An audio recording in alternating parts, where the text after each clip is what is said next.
people in the core of what it does. The struggle against the far right is an essential part of this politics. Taking into account the world situation, this struggle is now extremely necessary, more than ever. And in this context, the International Congress of La Desbandá is highly important. It's a significant pillar in the struggle against the rise of fascism and the far right. And I hope that this Congress will be very successful. Thank you very much.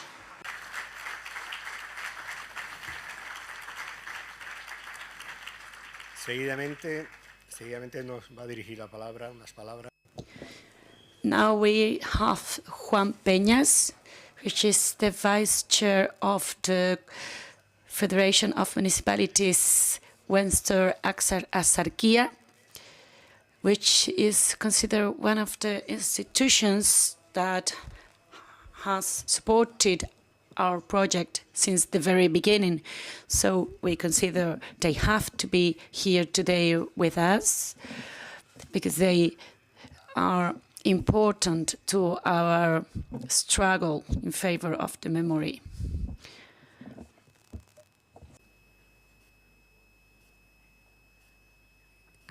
Bueno, pues buenos días a todas. Good morning, everyone. It is a great pleasure for me to be here, to have this opportunity to share this event with you all as an homage to the road massacre of Malaga to Almería. I represent here a federation of municipalities, La Axarquía, which is a territory that was absolutely devastated because it goes through the road. And we do have a memorial park that was built during the last 20 years. And we never stop organizing events, memory actions, acknowledgement events, because many children, many people suffered so much because of the bombings of the fascists that attacked us from the sea. So we do believe that this episode must not fall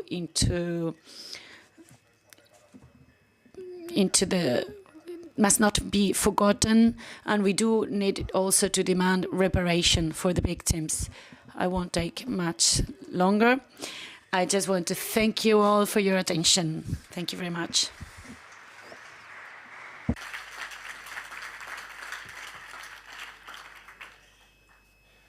A continuación, Antonia. Now we have Antonia Morillas, which is the director of the Women's Institute in the government from the government of Spain. We have opened a line of collaboration for the organization of this conference and also for the organization of the 7th March that would take place in February next year. And that is going to be especially dedicated to women as an homage to Pil de Landa. And we're going to have this intervention from Antonia Morillas. Bueno, pues buenos días. Good morning. This is very touching to be here, very exciting to be here in the Ceulag again.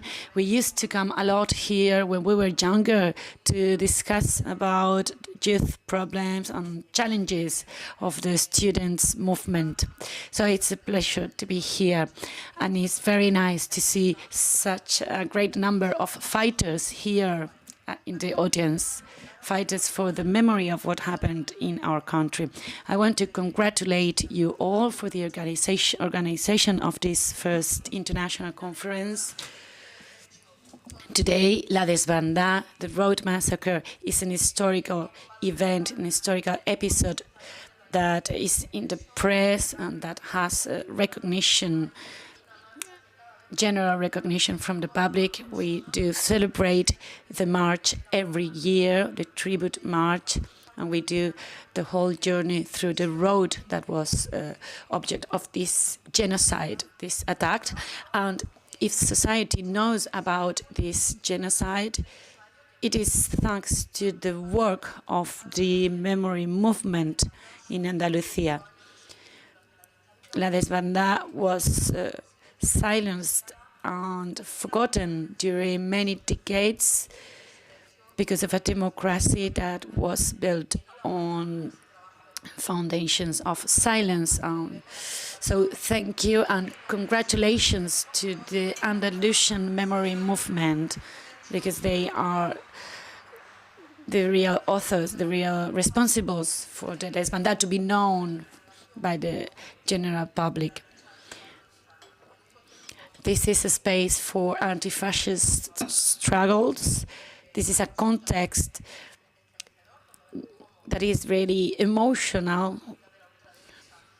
We are in a very critical moment in terms of political positionings. We are very close to fascism in many policies. We have deep neoliberal policies that are succeeding in Italy, for instance, and in many other places. So these struggles are very, very necessary now. We have a context with many working families that live a very critical situation in terms of security, and we need to propose solutions for this crisis, this multiple crisis. And feminism and anti-fascism are two very important pillars in these solutions to the multiple crises. We need to create a new social contract that will give opportunities to these working families that are suffering so much. And we have to avoid an authoritarian solution that would keep pushing for these patriarchal values, such as the family and other ideologies. And we also need to apply an historical approach in order to incorporate the gender perspective. We have to make demands, but we also have to celebrate the progress we have made, thanks to the memory movement and thanks to the civil society and thanks to our coalition government that finally, after many decades working for it, have made possible the adoption of a memory law. And this is our main instrument, the tool that is going to allow all the institutions to go back to the legal framework and to the memory framework. We are now seeing some of the first impacts of this law with all the demands of the government that want the remains of the criminal Capo de Llano, and we got to get these remains exhumated from the Church of La Macarena. Capo de Llano participated in La Desbandá, and he's probably one of the more emblematic examples of using the fascist propaganda through the radio of Radio Sevilla in order to call the population to rape the anti-fascist, the anarchist, and the communist women. So this was his way of creating terror. So the demand of exhumation of his remains is an act of justice and feminist justice too. As Luis Naranjo just said, it is crucial that this is historiographical narrative of the Desbandá it has to be free of machism, of male chauvinism, because these women who were in the desbandá, they suffered because of the patriarchy. And I think we have to make an effort, and I think you are doing it, and you're going to do it for the next year, March, in order to give an important place to women that played a very, very essential role, because they were the most, the main characters of La Desbandá. Women, children, and elder people. And we also have to celebrate El Socorro Rojo Internacional with the representative as Tina Morotti, Matilde Rojo. And we all know Norma Betune, but not many people know the leadership of Matilde Landa, who killed herself in the year 1942 as a rebellion act because she won't adopt the Christian religion, and she killed herself in order to avoid doing that. So I know this is going to be a great opportunity for that, because she, just like Juana Doña, Soledad Real, she played a key role in this struggle, and it has to be acknowledged. We have to pay tribute to their memory. And that's why the Women's Institute is supporting this conference, and that's why we're going to support the 2023 March, because we consider that recovering the memory of the anti-fascist fighters, women fighters, is an exercise to include these women in the feminist genealogy of our country. That's why we support this conference and we support the march next year, and that's why we're going to publish a new edition of Dolores Ibarruri's El Nuevo Camino, because she was the first woman to be president of a political party, and that's why we keep on working to reveal the memory of all women that fought against fascism and against the Francoist retaliation. And that's why we're going to be with you in your movement, because we want the anti-fascist women fighters to be included in our history.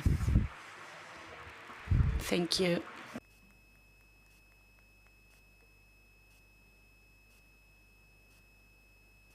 Sí, tengo que disculpar a... Yes, Fernando Martinez won't be able to be here.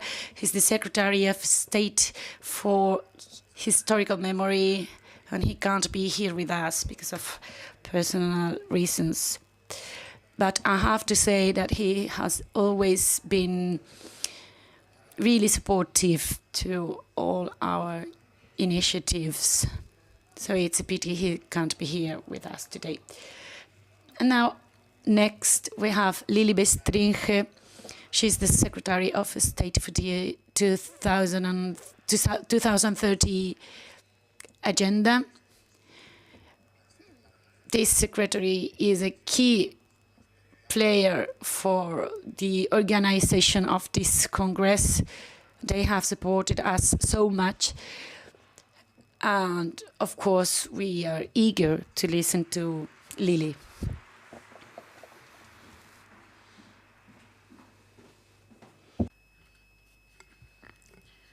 Buenos días. Good morning, everyone. First of all, as a Republican, as a granddaughter of a woman from Malaga, from Ronda, it's my pleasure to be here. Thank you to the Mayor, of course, for your welcoming words, and thank you to all the organizers for inviting me. Congratulations for your work. Thank you, everyone, for being here, and thank you to the Association La Desbandá for their great efforts on disseminating this terrible episode of our history. Thank you to the CEULAG for hosting us, and thank you to the survivors of La Desbandá and to the children of the exile for their never-ending fight. And thank you for demanding reparation also. Creo que hay I believe there are hundreds of reasons that explain the need and the pertinence of this Congress, and I'd like to point out some of them, just some of them. First of all, this is necessary because we are making a collective exercise to recover a part of what we are as a country, a part of our history that the fascism, the Francoism wanted to delete, and they never got to do it completely. So I think this is a success for the Republican struggle and for a success for the efforts of so many, the people who have worked researching and unveiling the crimes that were committed, those who made research and those who shared all this knowledge and information. Secondly, a very important reason we are here to pay tribute to all those who were victims of this massacre, this terrible episode. We are here to say their names and to tell their stories. And we also want to say that we are proud of that legacy. We are proud of the people who opposed, who fought against the coup and against the fascism. And also we are here to acknowledge that we are a little bit late. We are too late, actually. For so long, the victims and their families have worked very hard to keep the memory alive. Sometimes they have made all that alone, and we have to make sure that it never happens again. Democratic memory is a matter of justice, and we have to acknowledge the past, and it helps us identify with our history, and it helps us build our communities and a better future. I want to insist on what Tony just said. The coalition memory is absolutely, the coalition government is absolutely committed to the historical memory. We have worked to declare the nullity of some of the condemnations of fascism. We have created a national bank for victims' DNA, and we are supporting so many other actions and policies related to the memory, to the recovery of the memories. Thank you to the Secretary of State that worked so hard also supporting this action.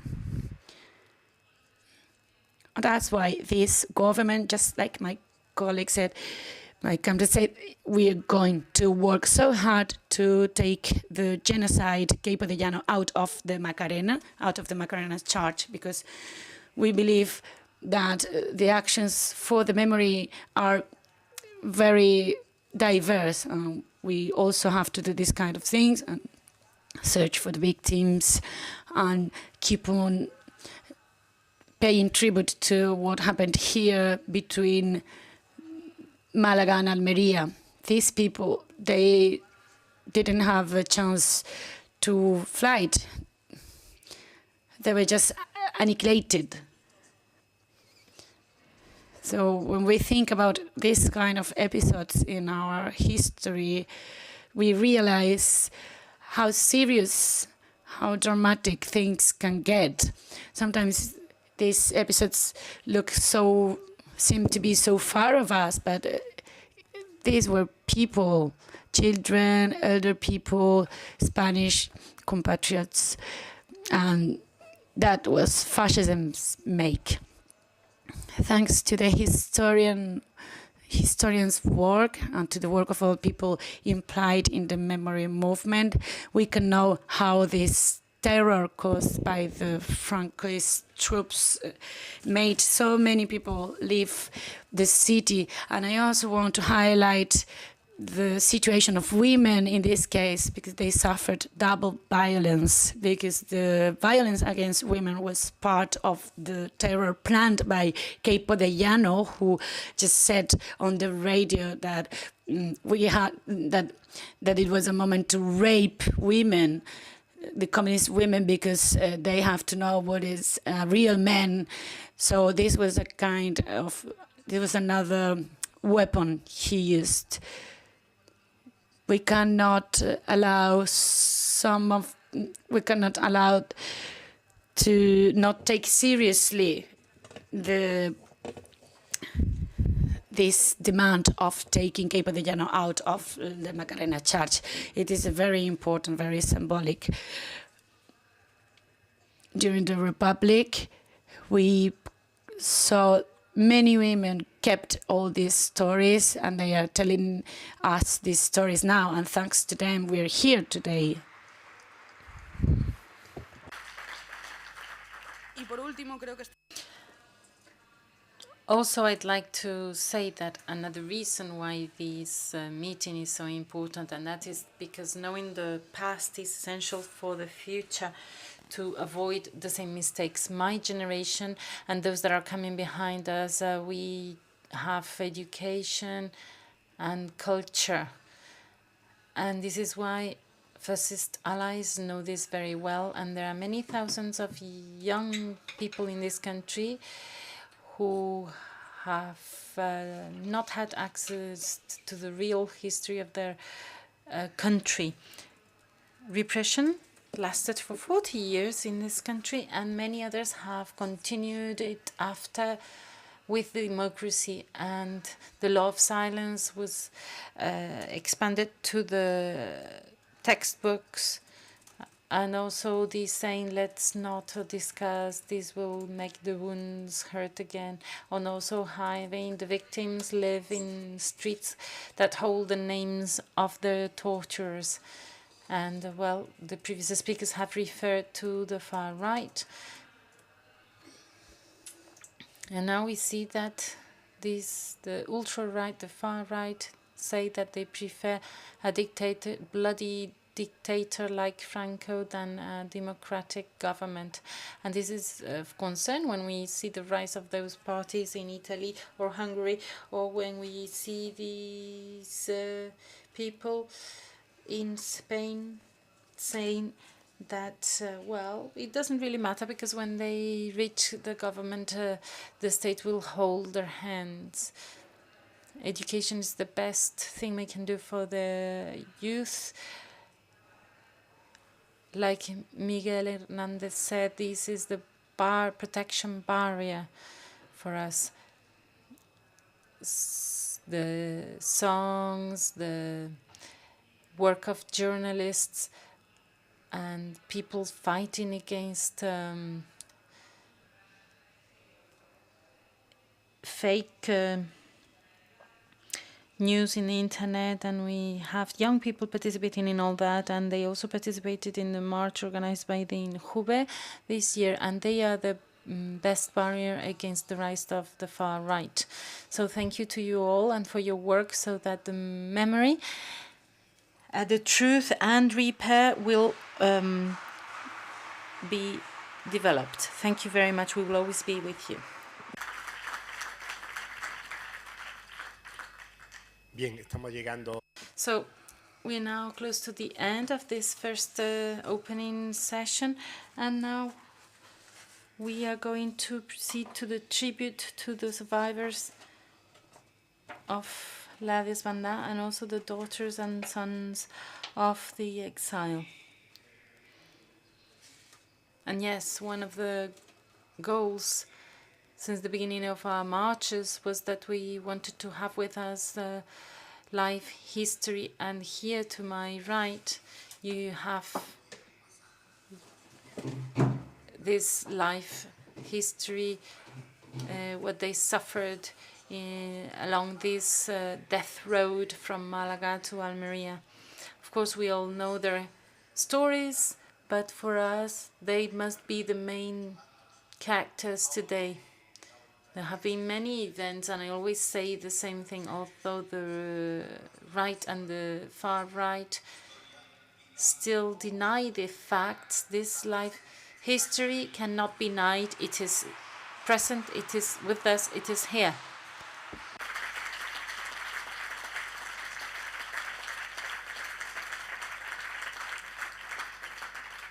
Y desgraciadamente, Unfortunately, years have passed, many years, 85 since the massacre, since this genocide, and only a few of the survivors are still with us.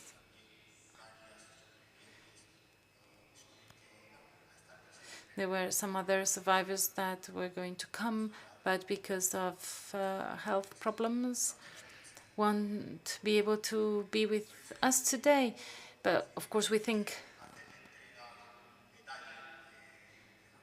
we will be thinking about them, and we would like to give them a small souvenir of this Congress and to remind them that they will always be in our hearts. So we are going to, Eli is going to give this gift to Ana Pomares.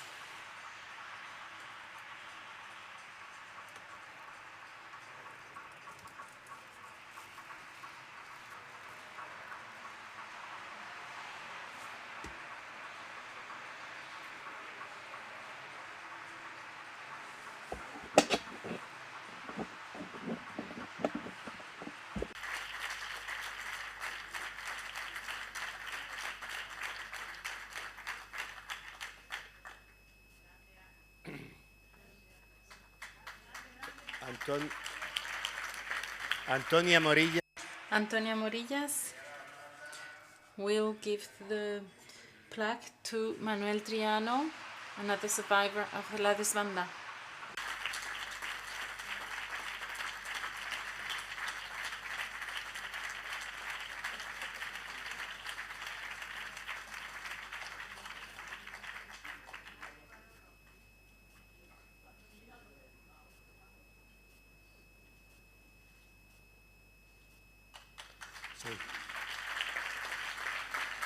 Juan Peña, Juan Peña, the Vice President of the Federation of Municipalities, will give the plaque to Ani González de Aros.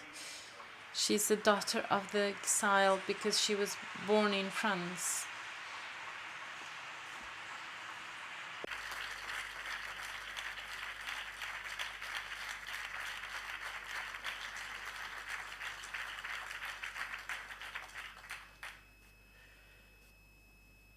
y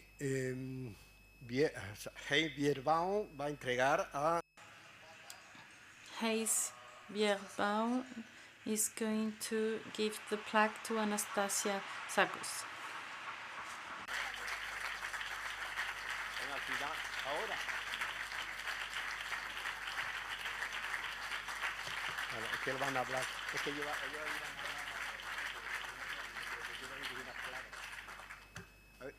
a ver, Manuel Triano, si pásate. Manuel Triano, would you like to address us a few words?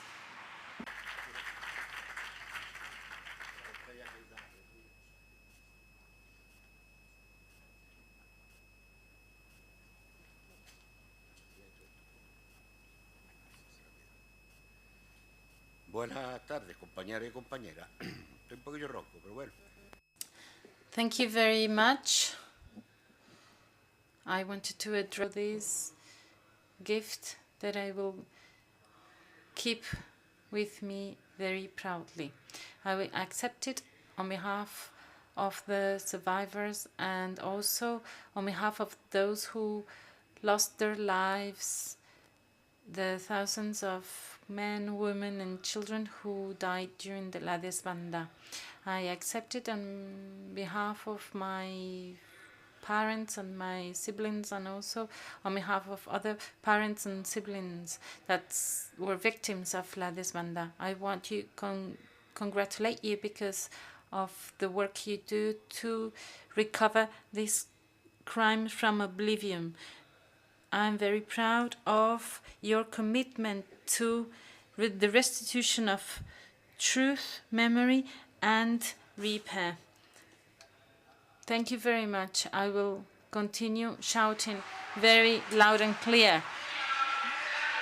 Republic, go for the Third Republic.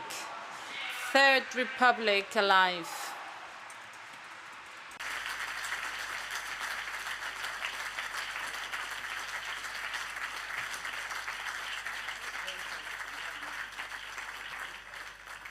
Bueno, eso también está ya casi. Esperemos que no tarde mucho. So, Carmen Negrin, we're going to give her the plaque as a granddaughter of the exiled. She's the president of the Association Juan de Negrin, and she's the ambassador of the Research and Interpretation Center of the Spanish Republican Memory in France, with several members from French, that are French associations, and also us. This is a memory platform for French platform for the memory, to recover memory. So, Carmen.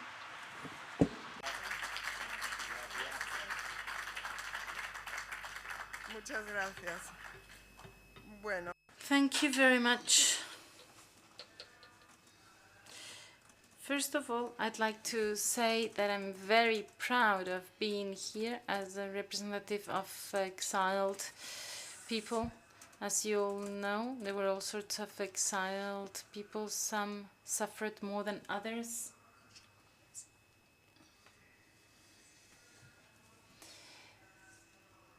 Being in the exile was a symbol of failure and rupture, but with time, it became a symbol of freedom in comparison to being exiled within the country. There was also the problem of oblivion, and my grandfather, he always tried to overcome this oblivion and project himself towards the future, and how to make sure that exiled people wouldn't be forgotten in Spain. I found a small document in his archives where he referred to the importance. It was a whole program of how to incorporate the Spanish history in the curriculum of universities in the US, in Mexico, and so on. Also the project of creating universities like the Spanish school that is now called the School of Mexico, because for him it was very important to make sure we would not forget, because we were living abroad, we belonged to different countries with different histories, but he wanted to make sure that we wouldn't forget Spain. I want to share with you a small personal anecdote. And I was living with him. My brother and I had a room where we had our games, and there was a piece of furniture with a drawer full of photographs by Capa, by Rota, and there was a small document, and that was by Norman de Tour. At the time, I didn't know who Norman de Tour was or where these photographs were from. But for me, that specific booklet and those pictures were the symbols of what the Spanish War was, of the first crimes against humanity. And this is something I learned, and I was like 3 or 4 years old only. And I will never forget that. Spain has always been in our hearts, I'm a mixture. A grandmother. My grandmother is Russian. My dad became Mexican, lived in France, in England. My mother is American. But Spain is always there because Spain really changed the world. It was the beginning of the struggle against fascism. And I believe that even though our pasts have been very different, some went to concentration camps and had to do forced labor, and that was terribly unlucky. And some others had a more privileged lives because some went to Chile or to the US, like was the wish my grandfather had. But nevertheless, Spain is always with us, and this permanent struggle is also there.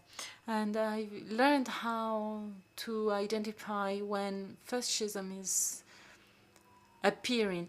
And just as a European Parliament member said, fascism is reappearing, re-emerging, and we must be vigilant. There must be also laws and education, above all, education, to make sure we do not repeat the same mistakes. And that is all I wanted to share with you today. Thank you. Y por último, quiero decirles, bueno.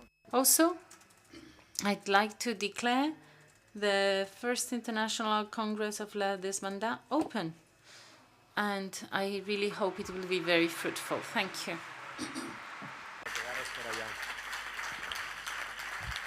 Bueno, pues con ello damos paso ya, no inmediatamente, pero sí en media hora, pues a la primera. Well, we will come back in 30 minutes for the opening, the keynote intervention. We have a coffee break now, and also we have the exhibition area. I wanted you to know about that, close to the reception area. And also we have the fair, the memory fair, with the stands, so that you can visit it if you want to. So the Congress is open. I hope you will enjoy it very much. Vale. Bien, pues cuanto antes. So we are going to, in fact, do the opening. The opening conference is going to start as soon as possible, in fact.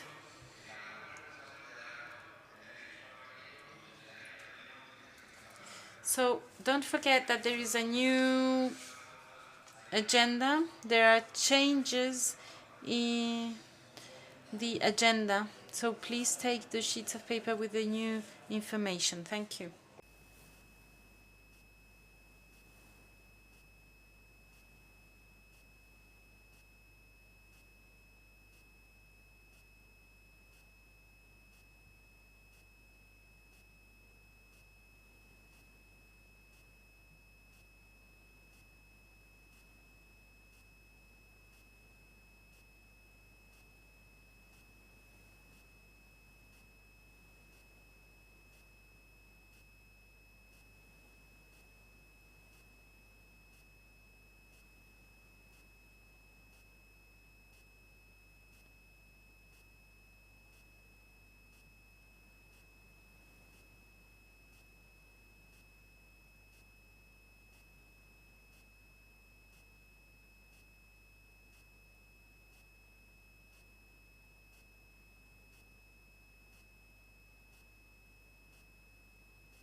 Hola, hola. Dime, dime.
worked in the Complutense University in Madrid as a teacher, as a professor, and she's also a researcher, and she does great efforts also in dissemination. She's focused her works on the Second Republic and the dictatorship of Franco, the fascist Franco. And she's the author of more than 25 articles, papers. And we have Los Años del Plomo. It's a research she has coordinated with Francisco Espinosa, Manuel Álvaro, and José María García Márquez. Forzados y forzosos, el trabajo de los prisioneros, forced the works of prisoners. This is another publication by her. Her doctoral thesis broaches the war press in the Republican area during the Spanish War between 1936 and 1939. And she's also authored of many books, Los Años del Terror, Mujeres Caídas, Prostitutas Legales y Clandestinas. This is the titles of her books. Disciplina y Conciencia, Las Brigadas Internacionales y su artillería de papel. She's co-author with Antonio Rojas of a book that is very innovative in terms of Francoist research in Madrid, and that is soon to be published.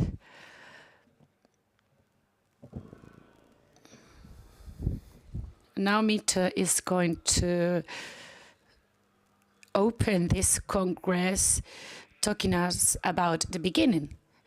And this is what was happening in Malaga by around January and February 1937, during the first months of the war, just before the occupation that was led by genocide, by the genocide Capo de Llano.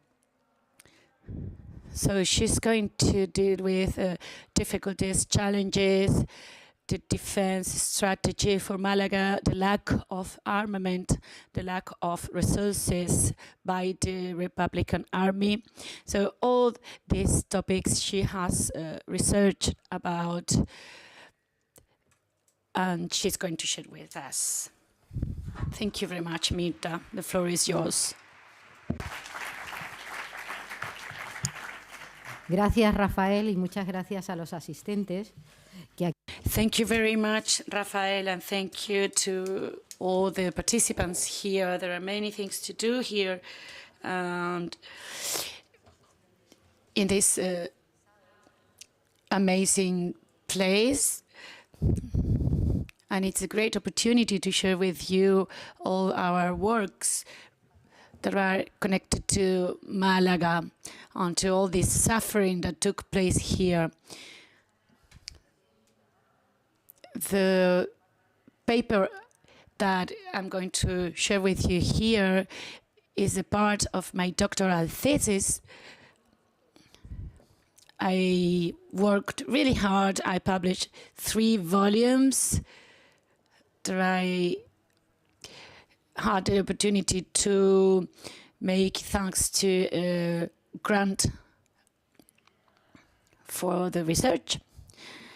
And then I could study all this. So the front of Malaga was a secondary front line in my studies, but it was a very important because it's very particular. This front line is very connected with the real world. It has a very good connection with the real world.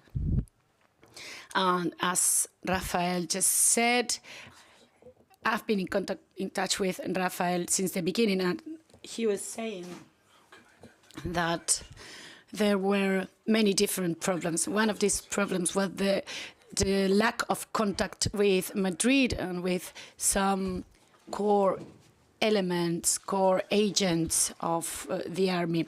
But this was not an exception. It was something normal many of the front lines were dealing with this kind of problems. At the beginning of the war, the rebel army was very organized. They had been planning the coup for a long time, but in the Republican area, it was absolutely unexpected. And this explains the lack of coordination, the lack of information, unluckily, of course. The press was a very important tool, a very important element. It was of great interest, and it was developed by the militia units and then by the regulars, which is the regular army, which is going to be the name of the Republican Army.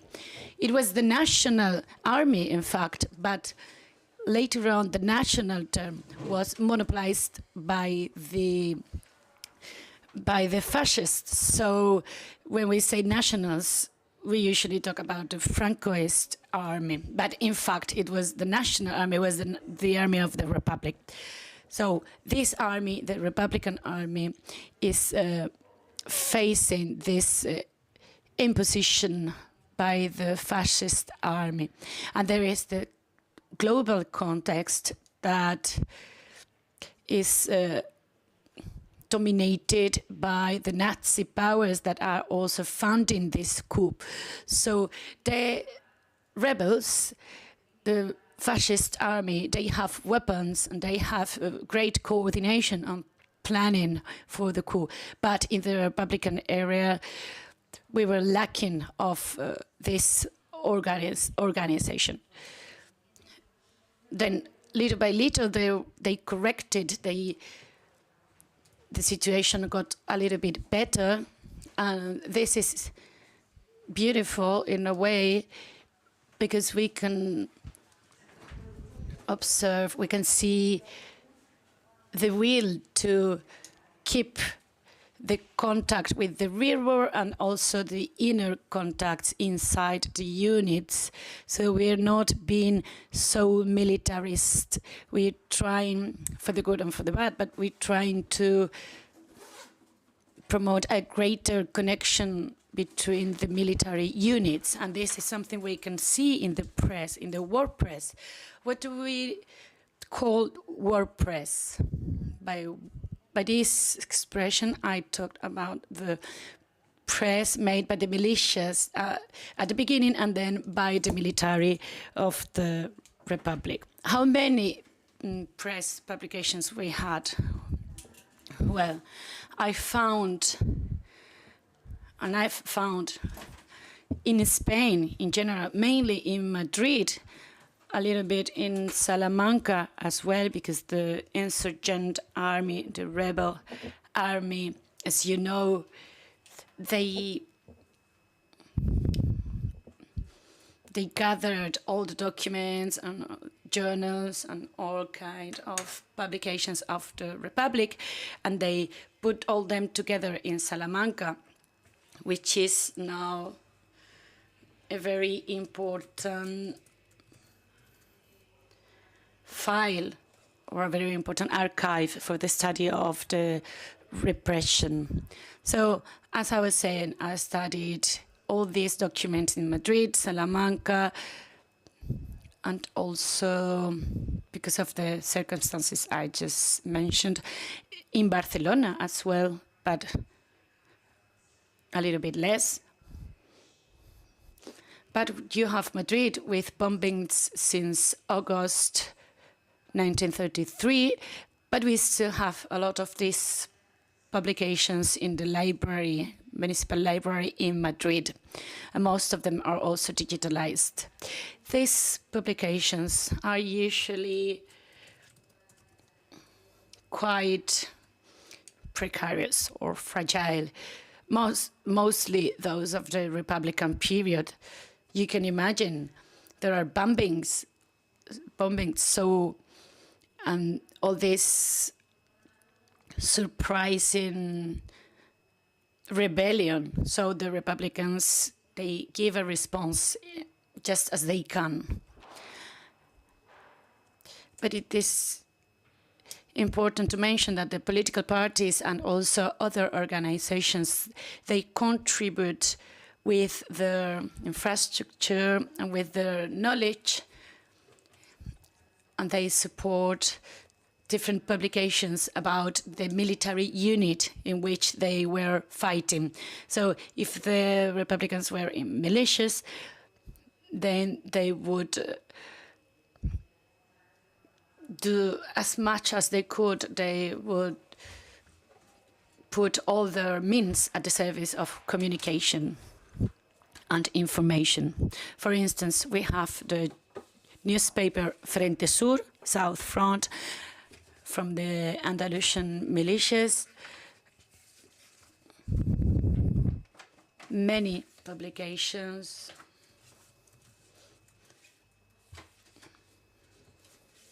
that actually give voice to the militias and to the military units. They are a little bit isolated, so they don't have a great scope, a great reach. And this also shows difficulties or challenges in terms of cohesion and coordination. We can see from these units that the militias, they last longer than the Popular Front Army. So in the Central Republican area, around September, October, there is already a will to transform the militias in military units, and on the contrary, in Andalusia, the militias last longer. What's the information that is dealt with in these military units? Well, there are some common topics. We're going to see it. We offer information on the present, but also on the past. And this is made in order to justify the reasons of the fight and in order to make the fighters remember why they are in this combat. So they highlight that there is a democracy even inside the army. So this sometimes leads to the maintenance of certain customs in the Republican area. For instance, are you from the house of the people? Then the house of the people has to give you to eat. So this is something the rich in Andalusia shall say in order to promote the fight. So in Andalusia, for every 82 kilos of olives, the peasant will take only 1.5 pesetas. So this is a way to make remember the hunger, the bad treatment that the peasants would receive. And they also highlight that the agricultural reform and the Second Republic came to change these kind of attitudes from the landlords, from the rich men.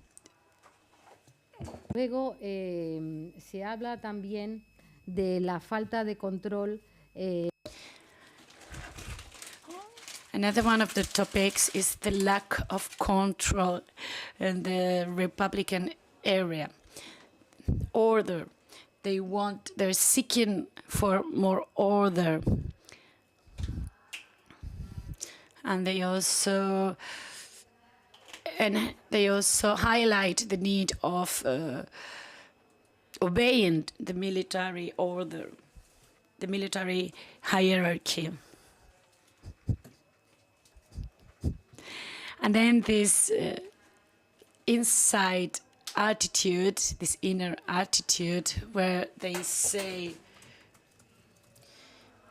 if you deny the militarization, then you are someone who's not fighting for freedom, but who wants to take profit of the state and live a life of a pig. Well, this is the language they used. In warfare, there is an inner struggle, theoretical fight between those discussing about the first action put in place in terms of militarization.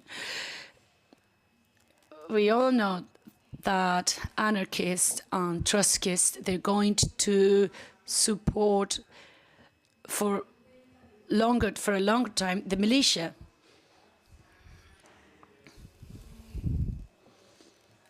And we try to avoid conflicts because of these decisions. So we try to make people think and to support reflection on the need of this popular army.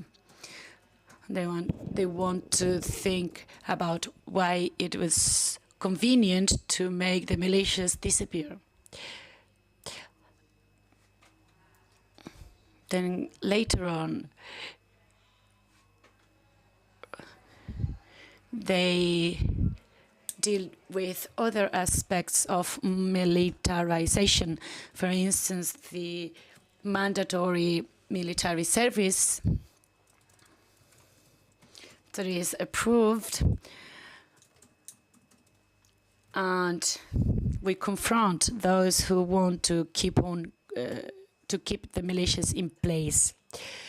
So with time, the militias are accused of being the reason of losing Malaga, and they point out at the weakness of militia. We have this newspaper called Obreros y Soldados, Workers and Soldiers, that is in place until February 1937, and they say we do not want to mention the causes that explain the losing of the beautiful Malaga. We better talk about the beautiful reaction that these events have made in the working class, because these people has demanded unity, a single commandment, and also the mandatory military service. This is Obreros y Soldados, the number 3, issued on the 26th February 1937. In Malaga,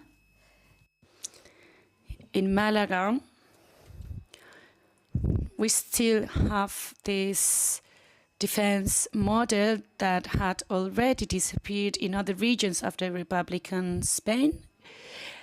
And so we see once and again texts that expose what has the experience lived in Malaga and the demands of the people in there. They ask for a single commandment and the fight against the stereotypes about Andalusia. They say these lies made up by the bourgeois writers about the Andalusian population. This sentence appears in Venceremos, We Shall Win, which was a publication of Jaén that issued 38 numbers. And we can see this kind of declarations, this kind of text in many publications. En los periódicos de guerra, in the war press, we also have a section about the overrun Spain, or the invaded Spain, which is the Franco Spain, a territory invaded by Moroccan people, Italians, French people. And for this invaded Spain, we already talk about retaliation. In Baena, for instance, 1,200 shot person.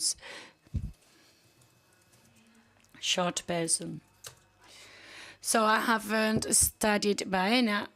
I studied mostly Madrid with terrifying figures. Madrid is really iconic in terms of death toll, because there were a huge number of assassinations by the Francoist forces. Hasta finales del año 36.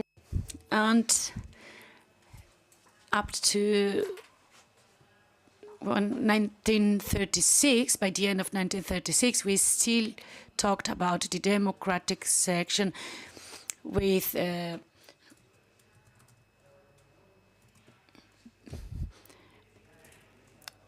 publication called CEFA that describes itself as anarchist in the South Front.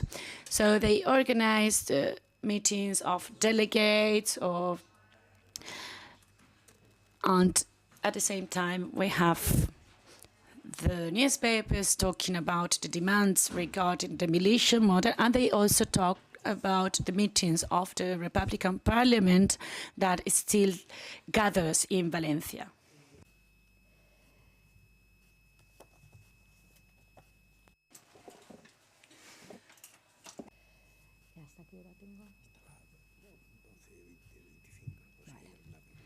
Muy bien, te doy la bienvenida y así aprovecho para...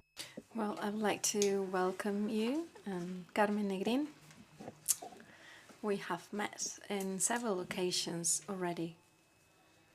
And as she quite well knows, I am a great defender of Negrín.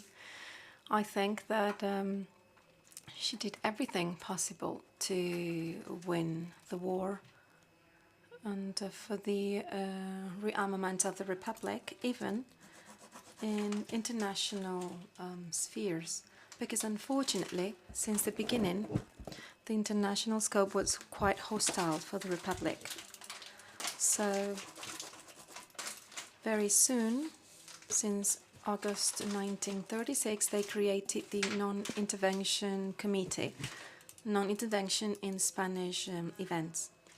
So we find this lack of arms and weapons that, in this South Front in Malaga, they complained that they were lacking all kinds of war armament, because this non-intervention committee that, by the way, worked really bad for the Republican Spain, they didn't interfere in the Republican Spain. They wouldn't sell weapons.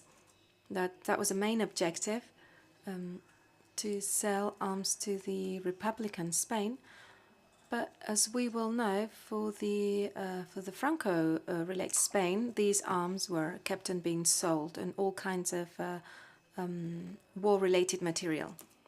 We need to remember that before this Republican Spain leading it, we had some very powerful armies, like the Nazi army. And what we commonly say is that those birds of a feather flock together, and everything that can go wrong actually happened. Traitors, military traitors. You have to remember, Malaga, very soon, Malaga will be set up as a flag for the whole of the Republican Spain. Remember, Malaga, its streets are populated, full of cadavers and corpses. Also, the disasters and atrocities sum up in the hands of the rebel military people. terrible monsters, that's what they call them, we have to remember also Badajoz. So first Malaga, then Guernica, then Badajoz. If we do not have another reason to think about the fight against the invader, the Hitler section will offer it, bombing Almeria. And what I said is that, how unlucky Madrid is. Madrid was started to be bombed. The rebel troops started to bomb Madrid in August 36 and up until March 39.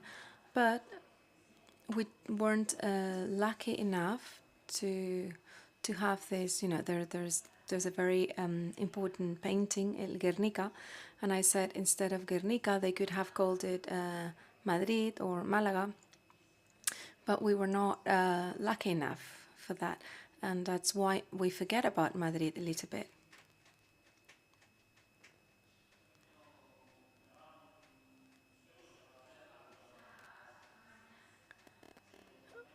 About that Spain, which is suffering from the bombings and the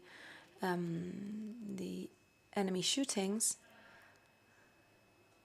About that Spain, we have the newspapers that try to remember or remind us of the objectives of the Republic and the government, and that would be the representation of the chamber, and that refers to the parliament. And they still insist on the fact that the Republic is a democratic model before the fascism presented by the rebel model. So, in that Spain, in which Malaga plays a very important role,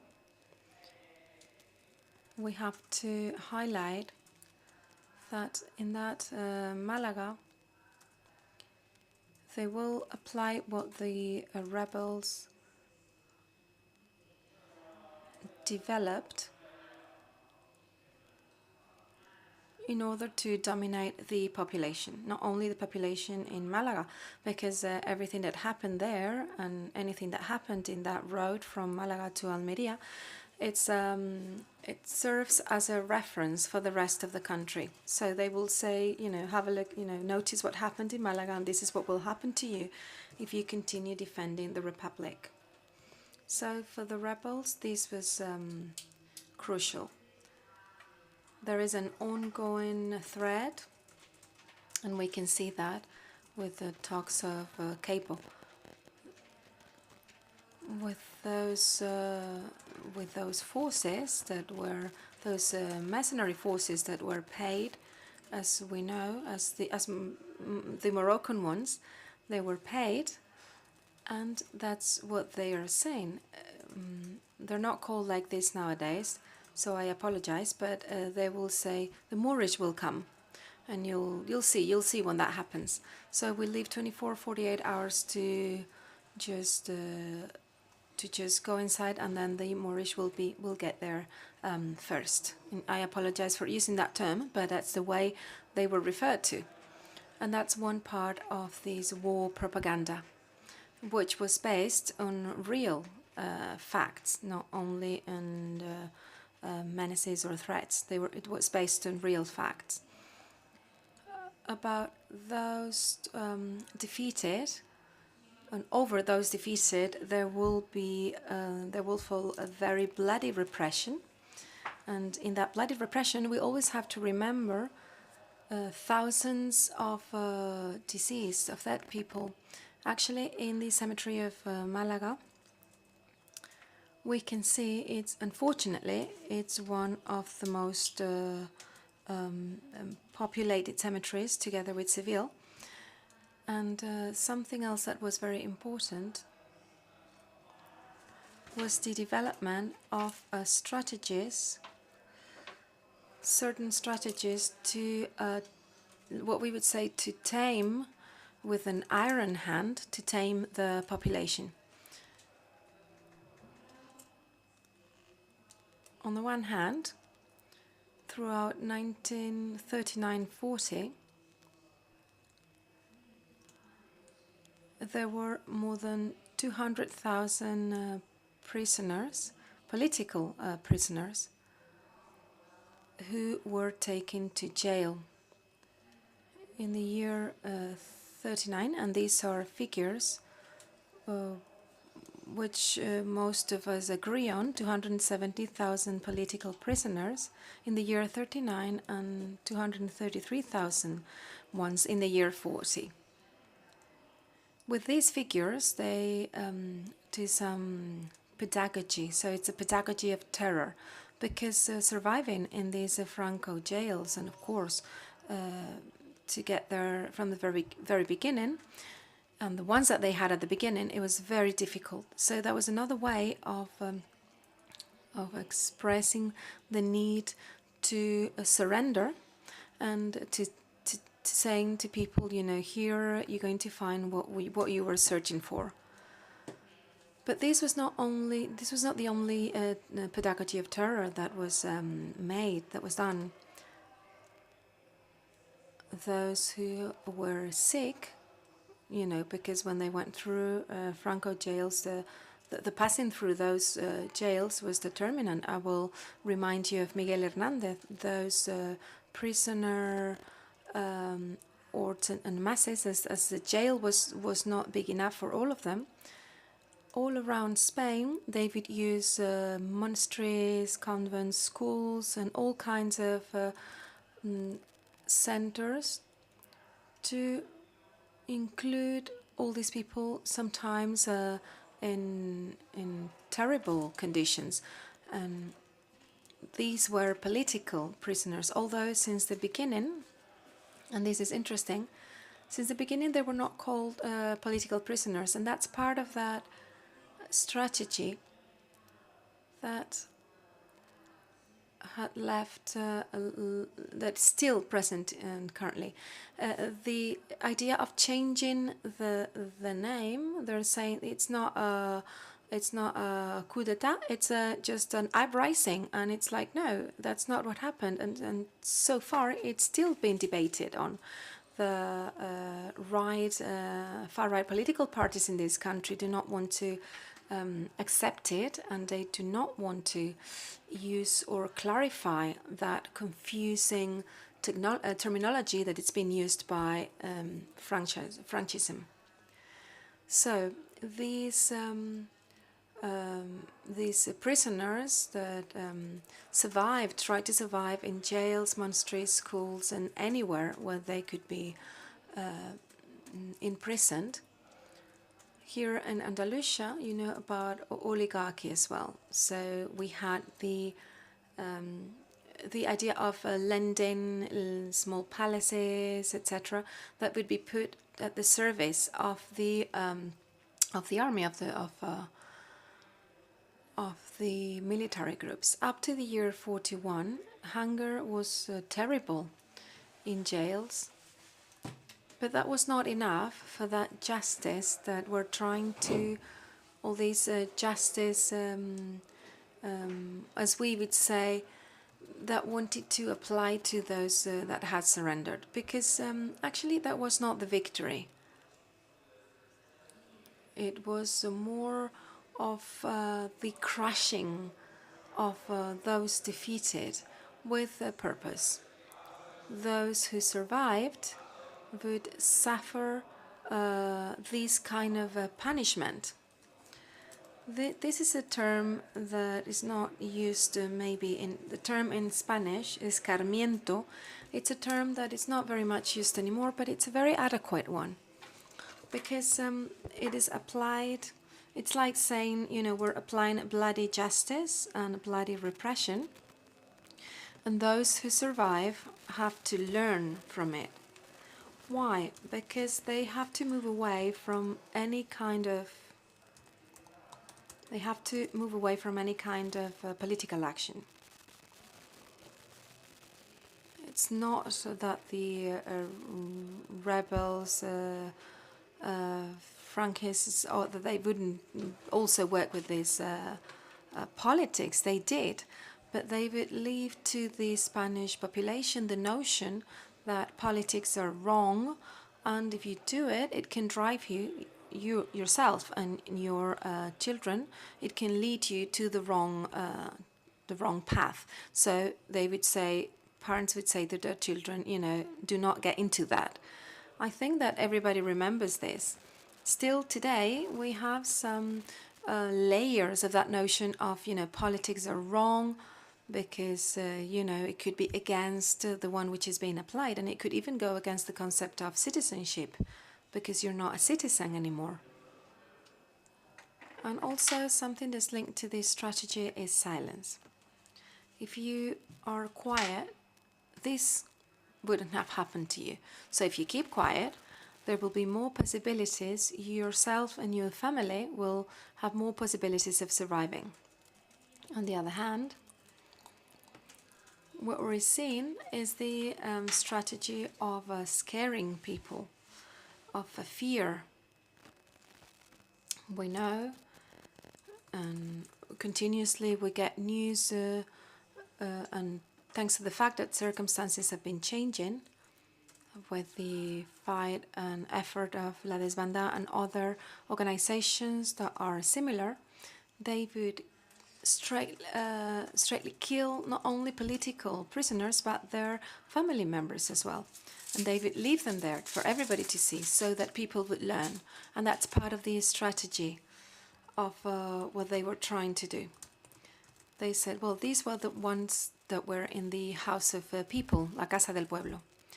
So other aspects of this movement is this can also happen to you, of trying to intimidate people. The idea of trying to bring away those who had been made themselves visible. And they would say to you, do not make yourself visible, because if that happens, there are more possibilities that you will be killed or that you would be put to jail. The very famous, the pointing finger, right? The finger that would say, you've been there doing something that was legal, right? It was absolutely legal. But that's what's incredible. And also, and something else that I didn't want to leave aside, the Catholic Church would bless this situation and would put it to its service. So not only the Catholic Church would accuse those who didn't go to church, but those that belong to the House of People or the Athenaeum. So this world of the accusation, the pointing, intimidation, this has a lot of protagonists, and among them, the Catholic Church. I have to say that, of course, as well, there were some Republican priests, not many of them, but we had some of them, and nowadays we are recovering their figures, their images, and some of them were those of the accusations and the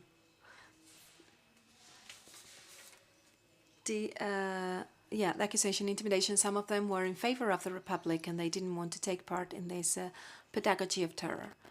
Many others did, and in a very clear and open way. With this, I think it's very important to move forward with what meant a very wide and structure of the pedagogy of terror and pain. Jails, hunger, dirt, they're all learning. And thanks to the fact that for many, their partners would help them. They would take food to them when that was allowed. They would take clean clothes for them. So this was part of this pedagogy of terror. you were lucky enough if you could survive, and these led to the other part of the jail structure and the repression structure, which were the concentration camps, which of course will be present in the Republican Spain, these concentration camps in which they continued in this line of action. To survive in those concentration camps, and with this I also want to acknowledge the effort made by women. Women supported those that went to jail and concentration camps in the whole of Spain, and they helped them bring in them food or clean clothes, as we said. So women are very much present in the whole of Spain with that unconditional support offered to those that ended up in the hands of those that won the war. We're talking about terror and we're talking about repression, but we also need to say that in this Spain that up to the year 41 found itself in a terrible situation and with generalized hunger, those that were part of the coup wanted to bring about a line that still remembered nowadays. This is this Latin motto, which is dura lex et lex, which means it's a hard law, but it's the law. So what we say, what we do, is the law itself. We're not like those people, you know, the militian people, undocumented ones. No, this is the law, and the law will be at your service. And this has been heard up to very recent times. The law at your service. And this law at your service poses the idea that what they do is just comply with the law and apply it. So it's not any kind of irregular repression. So one part of these prisoners that will stay in those jails for a very long time, those who survived the criminal stage, which is the stage of the close-range shooting, and all of those were taken to another structure, which is the forced labor. What are we going to do with all these people? They also have to eat something, at least, to survive. So for that, they created the forced labor battalions. These groups are present in the whole of the Spanish territory, and they serve to the main objective of the taming of people, so to speak. So the rebels, they're trying to tame the defeated ones with an iron hand, we would say, with throughout pain, with the pedagogy, like we're seeing. But this is what's being applied. And those forced labor groups will be present in the whole of Spain to build the very famous Franco ditches. Sometimes they retake Republic projects, and projects in the Republic in which the workforce were the defeated ones. These workforce, the truth is that they had had a lot of time to think about it, and they're paid virtually nothing, but in a way that they cannot say they're slaves. So they're prisoners that receive a humble salary for their work, and it's like a joke, but it is like that. So this is the idea they're trying to sell. They're not slaves at all, even though we defend and we say that of course they were slaves. they were slaves of Franco regime. We've talked about dams, we've talked about the rebuilding and refurbishing of monasteries, the prisoners' canal infrastructures that are going to be rebuilt and also improved thanks to this workforce, these slaves. And they would say, yeah, you know, but this is, they were searching for it, right? This is the consequence of their actions. That's what they continuously said, because then you're separating those from the rest of the population. You're telling them this is your punishment. You were asking for it. So this is the way in which they try to isolate, when we talk about like putting people in a capsule, right? Isolating them. Those who fought for the Republic and are here in Spain. And those who are not in Spain and... yes, okay, we need to finish soon before I get told off. Those who stayed in Spain are continuously accused, wrongly accused, and they say to them, they are the Reds, right? They were asking for it. This defamation, and that's happened until very recently. They would say something like, oh, you know, but their family, they were red, right? And that's why they were expropriated and dispossessed of their properties, and they took all of their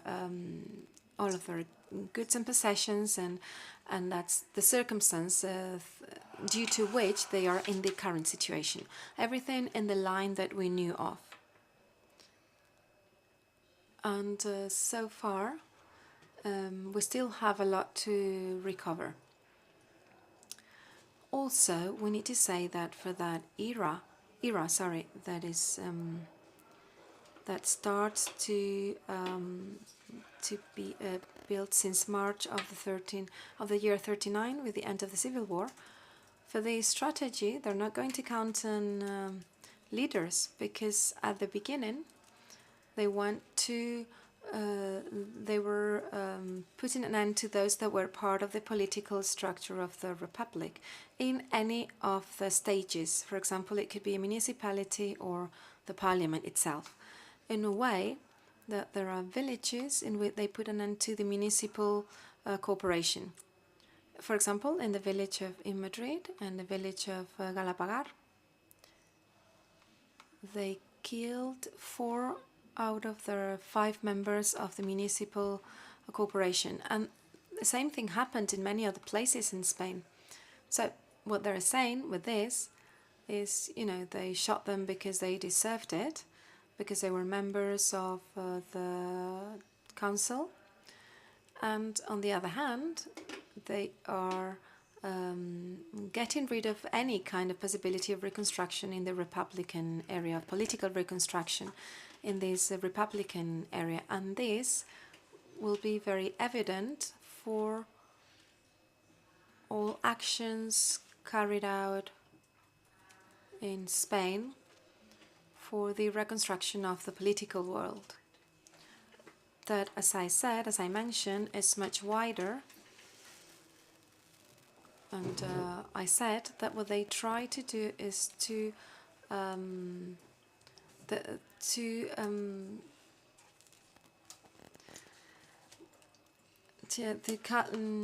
use calumny against the image of the Republic. I am an active, working professor, and when they ask our students, still, you find students that answer the same that they did in the Franco era. And I say, you know, how is this possible? Haven't you read anything else? And the answer would be no, you know, between brackets, but no, the majority of them haven't. So they're saying the same thing as your grandfather could say, you know, it's a good thing if you read, and maybe if you did, you wouldn't say this. You know, the Republic was the first 20th century Spanish democracy, no more, no less, and that's not a little thing to say. So just assume it and read, but nowadays the reading part is a little bit difficult. Okay, I don't want to be told off, sorry, as I said. Thank you so much for your attention, and long live the Republic.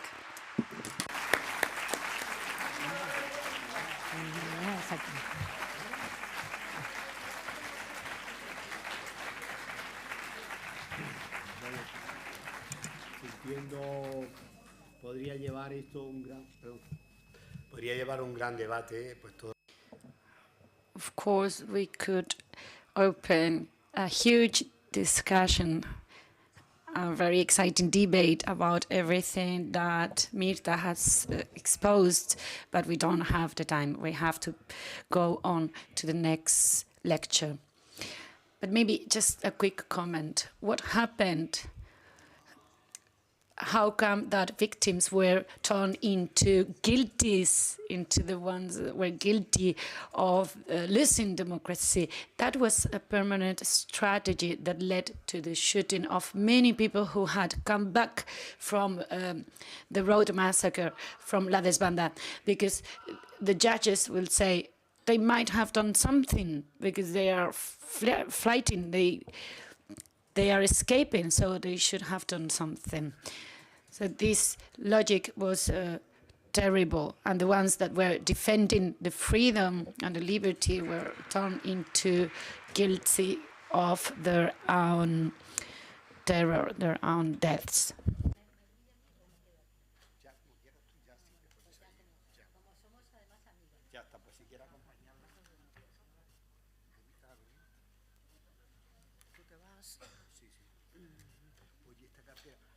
Un momento, hay una cartera que se ha recogido de un asiento.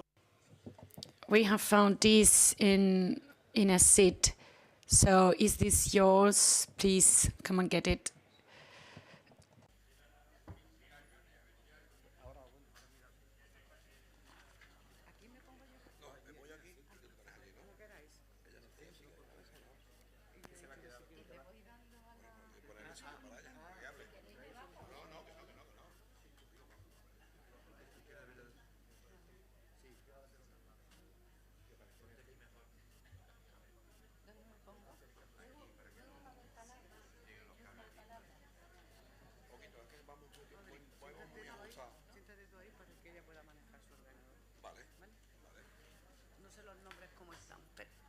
Al revés.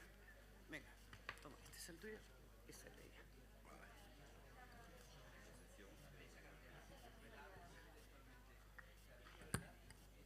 Encarna, ¿no te vas a hacer cariño ahí? Te dejamos aquí el agua y esta es.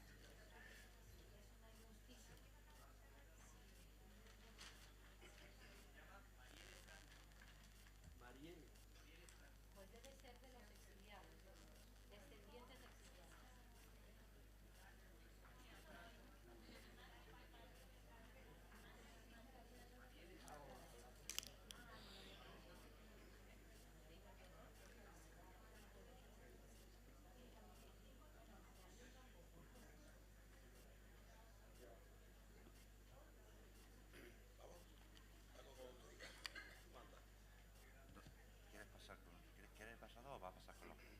Lo voy pasando con la flecha, ¿no?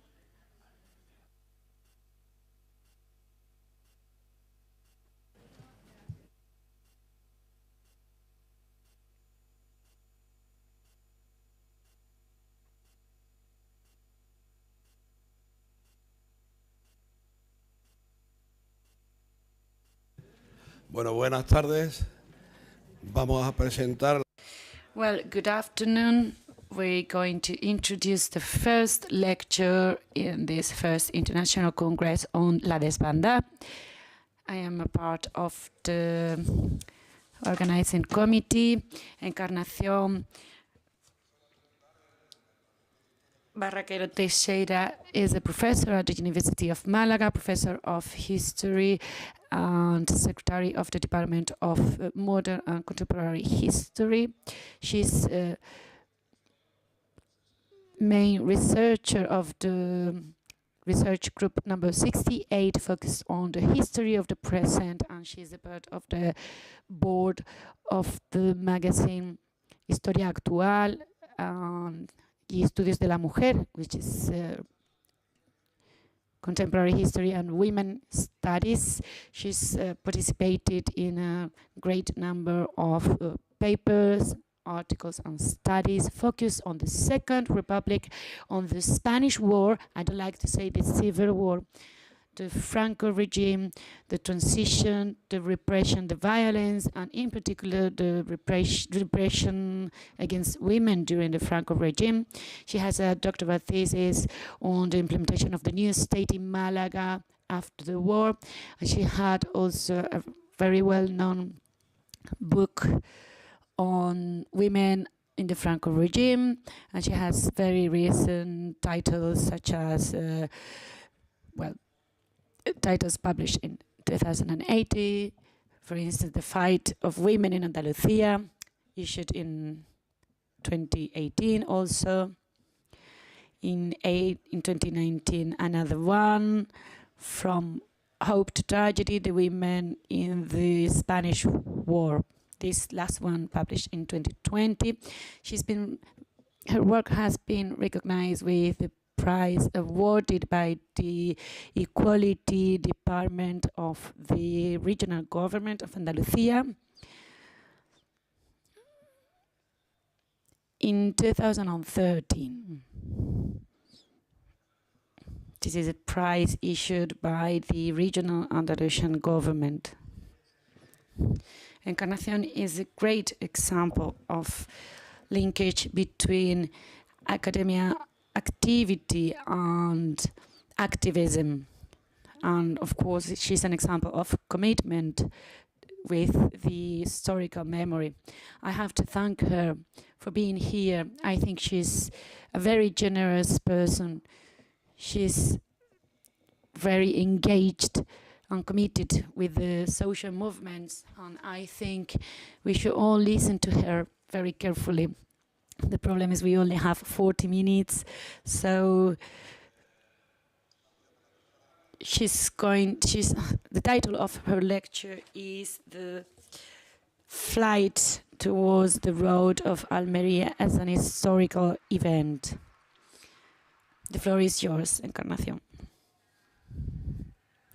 Thank you very much. Thank you to the organizers of this first international conference. This is a great opportunity to share the research about all that Rodrigo just mentioned, but also, and in particular, about the massacre that happened in the road of Almería. Hello to all our friends here, Carmen Negrin, all the associations that are represented here today. And thank you, of course, and hello to all the participants that are here, because I guess they want to learn a little bit more about this terrible episode that took place 85 years ago.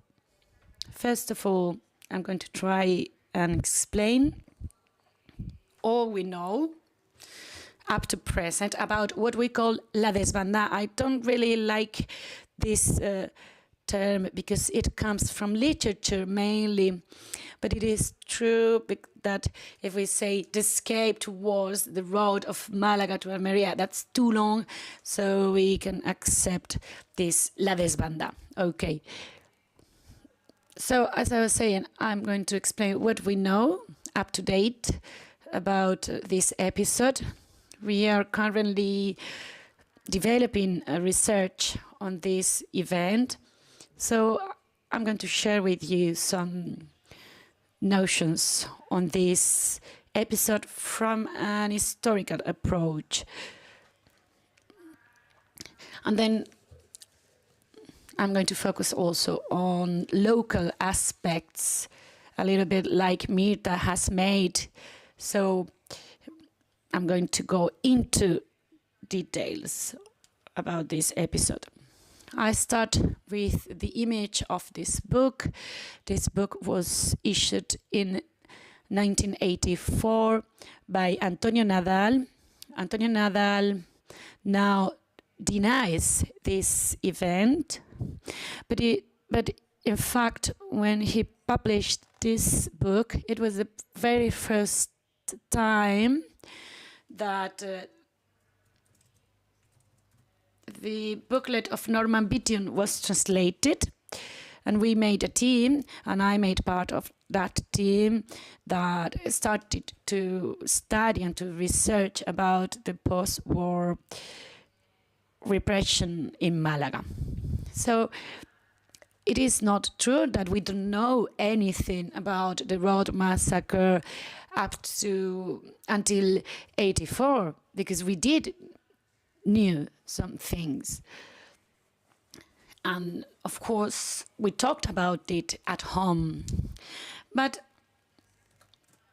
at that time, the booklet of Norman Beaton was already translated, and we had this information of this help organization he made part of, and they already talked about the refugees arriving in Almería in February 1937. Some years later,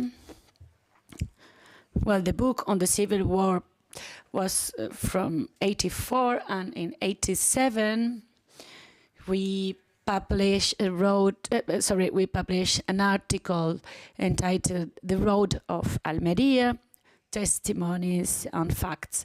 So we gathered a couple of testimonies around the first half of the 80s and at the beginning of the 90s. And these testimonies were of some of the survivors of these episodes. There were some adults, but it was very difficult to find testimonies from children, for instance, but at the time it was possible. And in this paper, we gather some of these testimonies, and we also include some pieces of information in the press. So this is to say that this episode was already known. Then later on, around 2007, we already start paying tribute to this episode. And then the Diputación, the regional government of Malaga, was already able to start commemorating this episode with a number of publications, with an exhibition also, even with the participation of Jesus Majadas, that was paying tribute to the figure of Norman Bain. And then my colleague and I issued this book entitled Población y Guerra Civil en Málaga, Population and Civil War in Malaga, which is an attempt to go beyond the limits of this episode, which is always limited to the road between Malaga and Almería.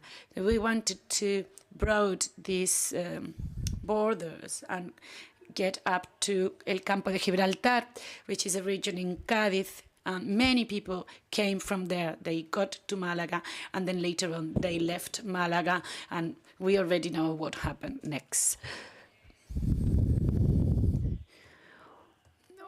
At the time, we hadn't paid too much attention to the circumstances of the population that arrived to Malaga and to Almería, because most of this population then left and arrived to other places of the Republican area. Some of them stayed in Almería, but most of them left. And then in order to follow that a little bit, we made some research in Salamanca, in the archives where are kept all the documents of the Republican side.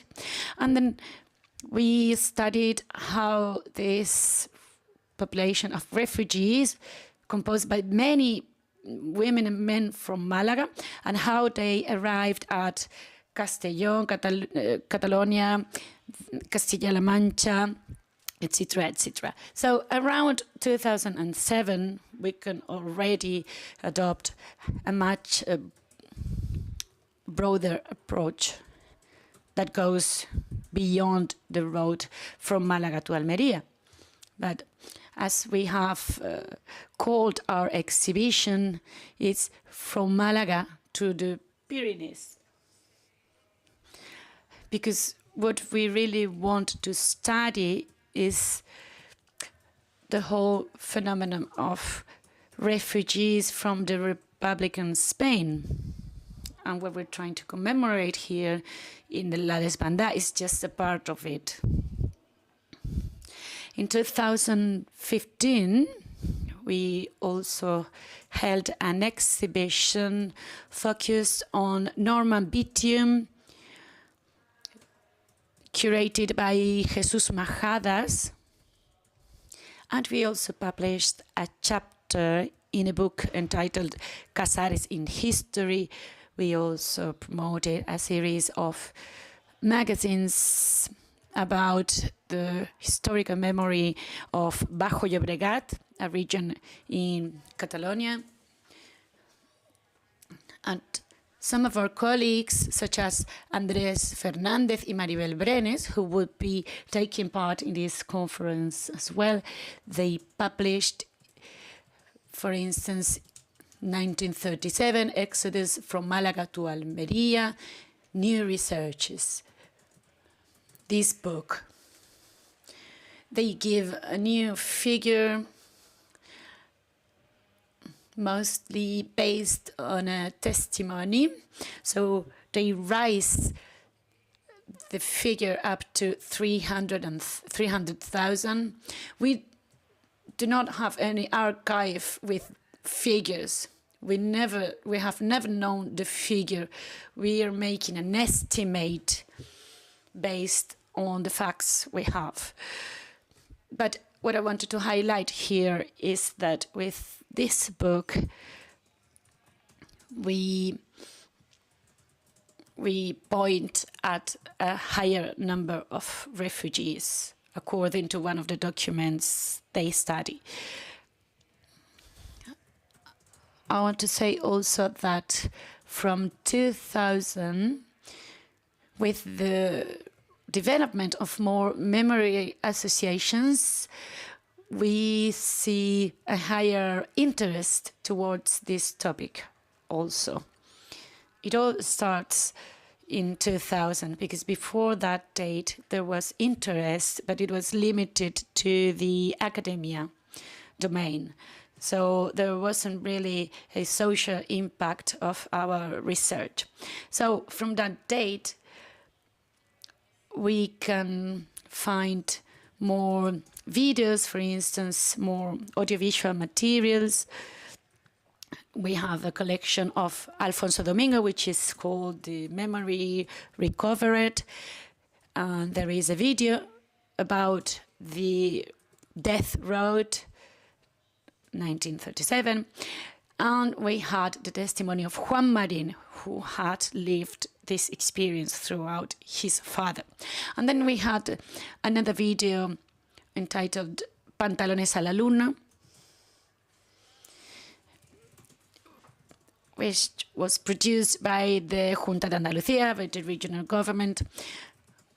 We have more materials, and at that time, the regional government, around 2008, 2009, organized a commission in which I took part in order to identify particular locations of memory. These locations were not known by the general public. Then we organize actions with youth, with older people. We identified some particular places as places of memory and even places of suffering.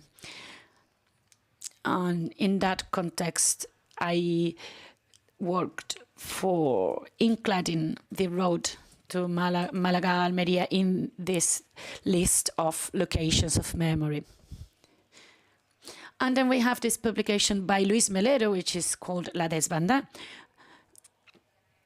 and that got a bigger reach because it reached more people, a bigger public. Also, in the same time, more or less, I think it was when my colleague and I published the one I showed you before, this one. So at the same time, a little bit later, we had this publication coordinated by Fernando Arcas. In the one I participated in this one too, and it gathers a number of testimonies, and it also was completed by some audiovisual material, videos of these survivors explaining the whole history. Then we have this exhibition dated from about 4 or 5 years. It is called The Exodus through the road Malaga-Almería, and it was installed in the historical archive of the province of Malaga, and the exhibition showed some testimonies and also archive documents. And we also have this publication by Eusebio Rodríguez Padilla and Juan Francisco Colomina. I just saw in the stands this book, La Desbandá de Málaga into province of Almería. And of course, Juan Francisco Colomina is also participating in this conference, and I think not today. And Eusebio also, I just saw him in the stand selling this book. We also have a publication of a research about La Desbandá from the side of Almería, meaning what were the consequences of the arrival of such a great number of people, of refugees, to a city like Almería. And we have other testimonies that have finally been published as books. This one, La Guerra en Mis Ojos. And I also have seen some recordings in the YouTube channel, recordings of elder people that tell their publications about La Desbandá. The last one is this book by Natalia Fernández Díaz, also entitled La Desbandá, and also available for selling in the stands. And there is also a catalogue of the exhibition La Desbandá 1937 from Malaga to the Pyrenees. It's going to be 400 pages catalogue with text from Norman Beatum, with other experts on this topic, experts on the refugees topic in the Republican territory during the Spanish War, just as it is going to appear in the new democratic memory law. So, with this book and the exhibition catalogue, which is going to be published in a couple of days, I just want to show that most of these works are quite recent. We have the very first one issued in 1984, a couple of them in the 90s, but more limited to the academia field, to the academia domain. And then from year 2000, and in particular from 2003, that's the period when we have most of the publications, activities commemorations, tributes, and of course all these actions carried out by the memory associations have contributed to disseminate the information about this historical episode. We all have the same question: why everybody knows Guernica and nobody knows the road from Malaga to Almería? Why is that? So many journalists have tried to tell me that Guernica was nothing compared to Almería, and I don't think that's right. Guernica was absolutely dramatic. It was a bombing with official figures that go beyond 600, more than 600. Some other sources talk about more than 1,000, but I can't say that was nothing compared to the road of Almería. Of course not. But it is important that we talk about it. I wanted to continue by, well, after showing you all these publications, this one is the last one, the most recent one. This is the exhibition La Desbandá 1937, from Malaga to the Pyrenees. This is an exhibition open up to the end of the month.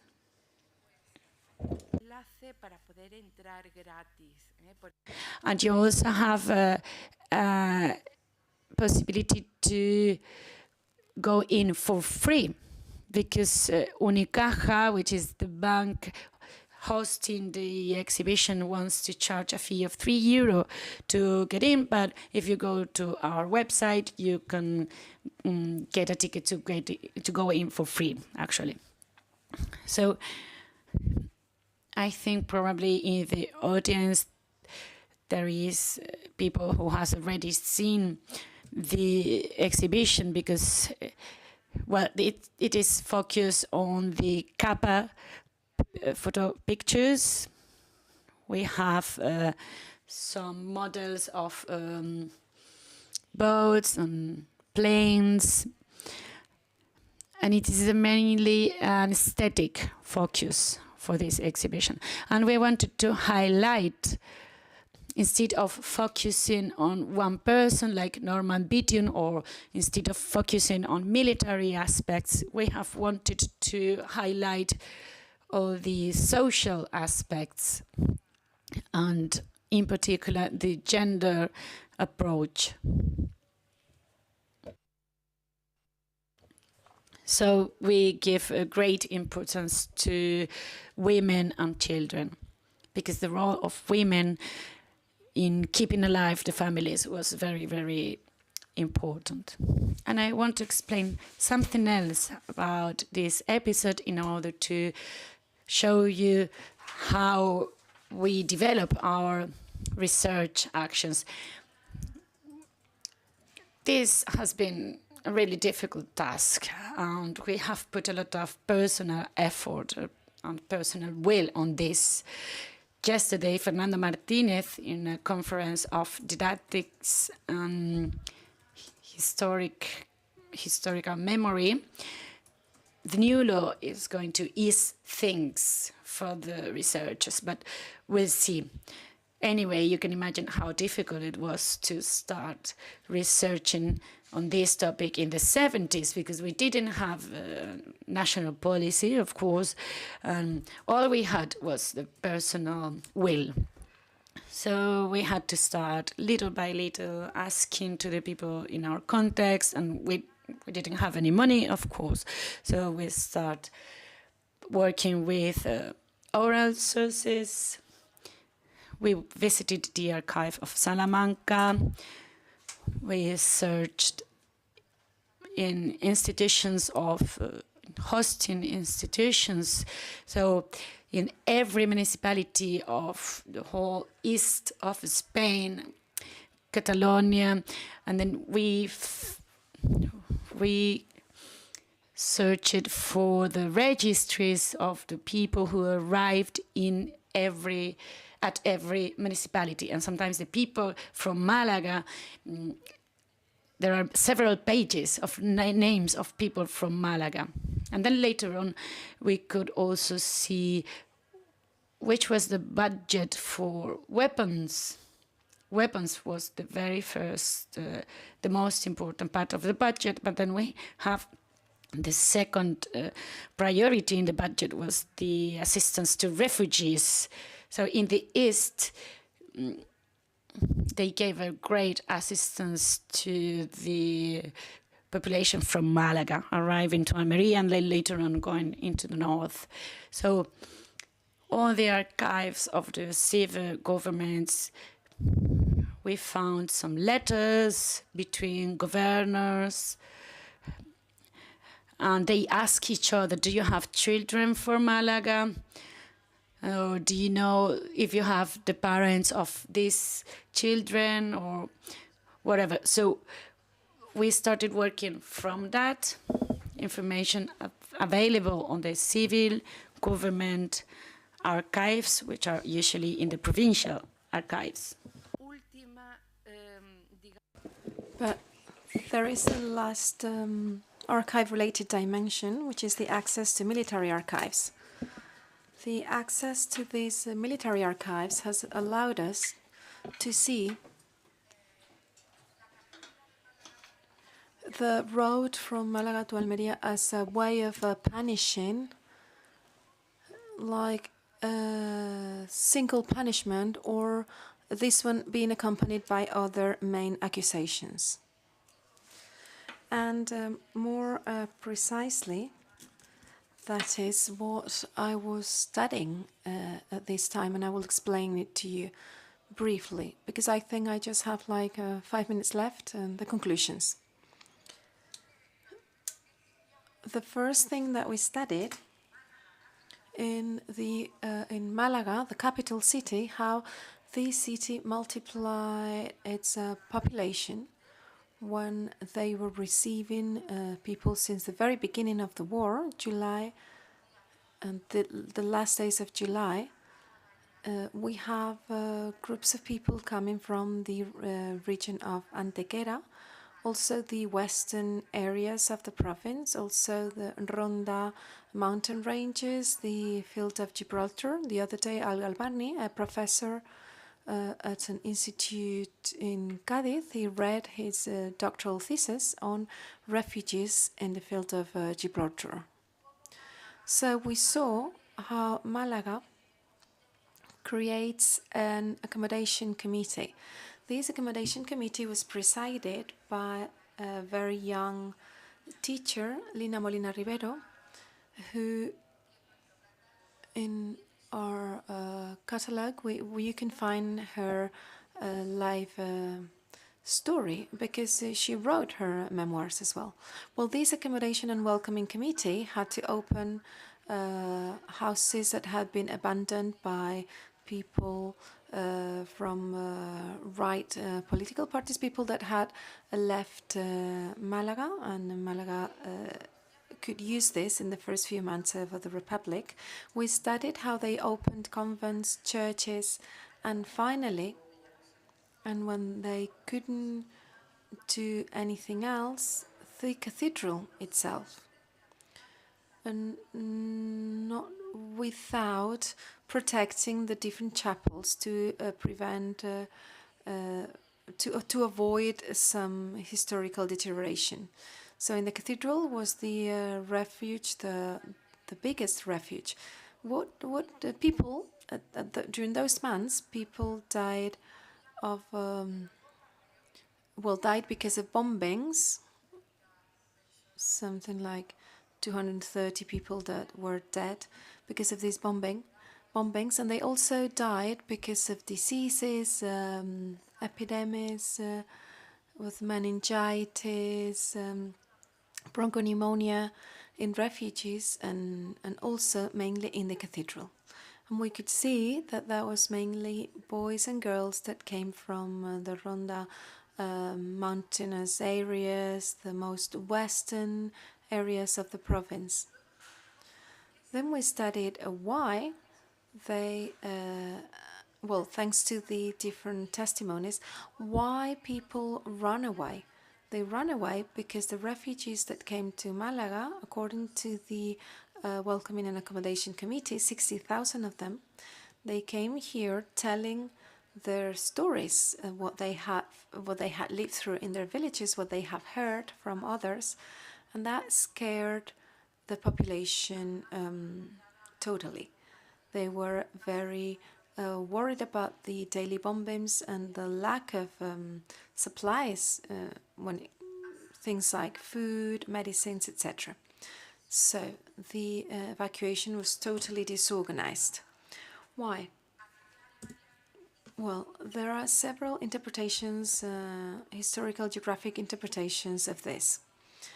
Some defend that the authority of the Republican government seemed to be, in the midst of the Jarama battle, it preferred or couldn't send weapons and armament to Malaga, and they to protect the capital of the Republic, or maybe the symbolic one, which was Madrid. Other interpretations say that Malaga was a province where there was a prevalence of anarchism and communism over socialism, if we compared it with what happened in Almería or other places. So Malaga was not evacuated orderly, and people started to leave when they were hearing the cannon shots in Torremolinos and the area of the Guadalhorce River. Regarding the suffering on the road, we have the majority of testimonies, and in our exhibition we also have the pictures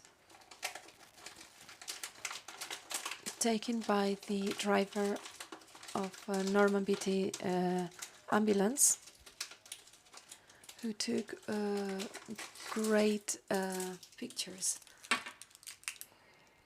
for the paper that Norman Beatty wrote. And while all of this, the approach that we're giving to our current research is how this served as a reason for punishment.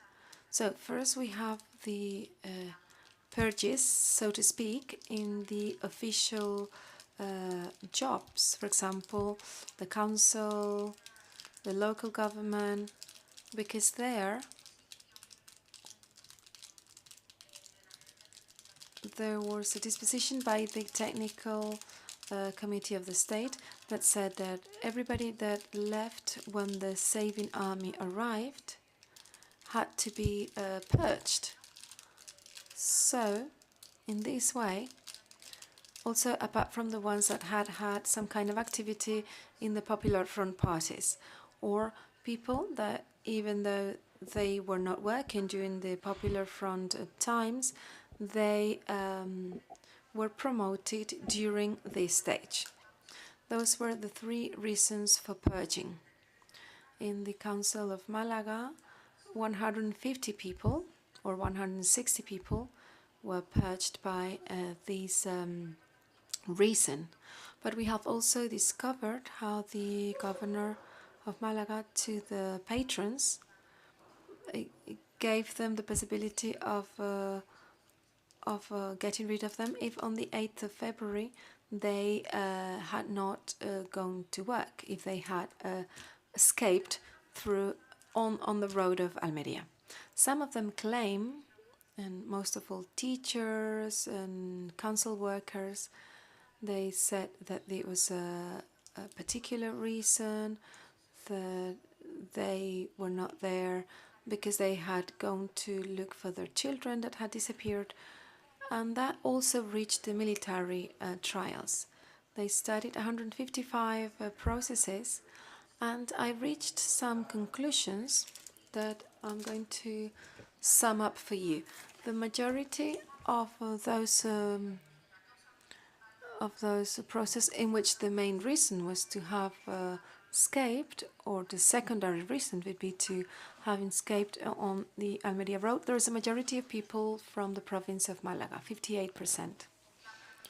The proportion of women out of those 155 processes was 26%. The trials to women. And of all of those processes, men to women, most of them ended up with condemnation sentence. 74% of them were women, and the percentage of punishment was higher. And there was a higher number of people shot in those 150 procedures, military procedures. And I had collected some examples and how it appeared in the war processes.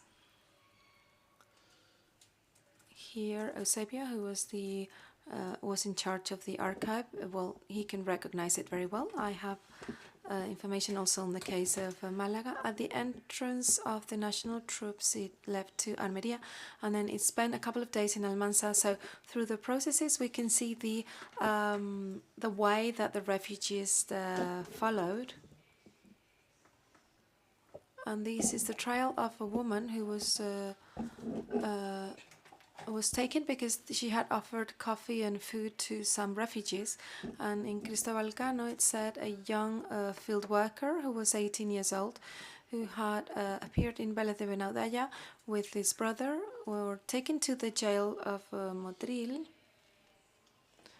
And it said accused of fleeing after the national forces arrived. So because of that attitude, it showed the desire of continuing to work with the Marxists and fear and rejection of the national forces. That was the main accusation, which it was a very generalized one. And I would like to finish saying that this accusation, this stigma, was appeared in an administrative way, not only in a social way, up to the years 60s and 70s. I found in the archive somebody who was asking for permission to open a small bar in the 60s, and people would be researched to see whether they had tried to escape in 1937. So this was a reason for punishment, and it was so virtually until the end. And I am very happy to see that this reason for repression was acknowledged, something that marked the daily life of the general population. So we do not only work with those executed and prisoners, but also these other kind of repression in which the La Desbandá had a lot to do. Thank you. Bueno, un par de cosillas. Como estamos con los tiempos muy justitos, vamos a abrir un turno. Okay, a couple of things. We're going to open a closed time for questions, with very precise questions, please, because we do not have a lot of time. If you want to have the floor, Mirta, did you want to say something? No? Oops. Okay, is there anybody who would like to ask something? Fondo. Yes, at the back. Okay. First of all, I would like to encourage you, because this ends on the 30th, I would like to recommend the exhibition that Encarnación mentioned before, La Desbandá, 1937, de Málaga a los Pirineos. It's a very impressive exhibition. I have seen it 4 times. I've been there with groups of students, and it's really worth it. 5 exhibition rooms. It's in the Plaza del Obispo, Obispo Square, where the cathedral is. It finishes on the 31st in the afternoon, and it is really impressive. 5 rooms, and we have to thank Encarnación Barraquero and Lucía Prieto, who have worked very hard on it. There is, as I said, a very impressive work behind it.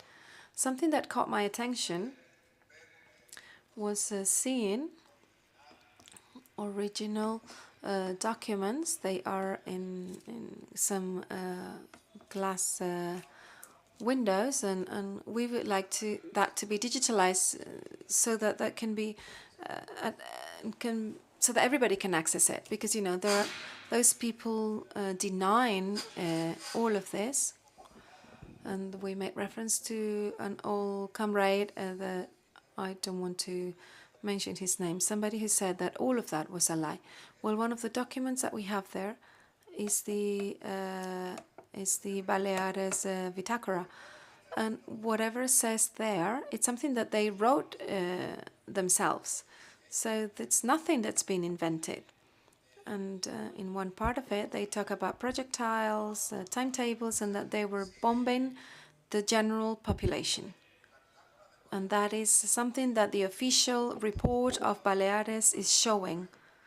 So, okay, do you have a question? Yes, 1, 2, and 3. Good morning, everybody.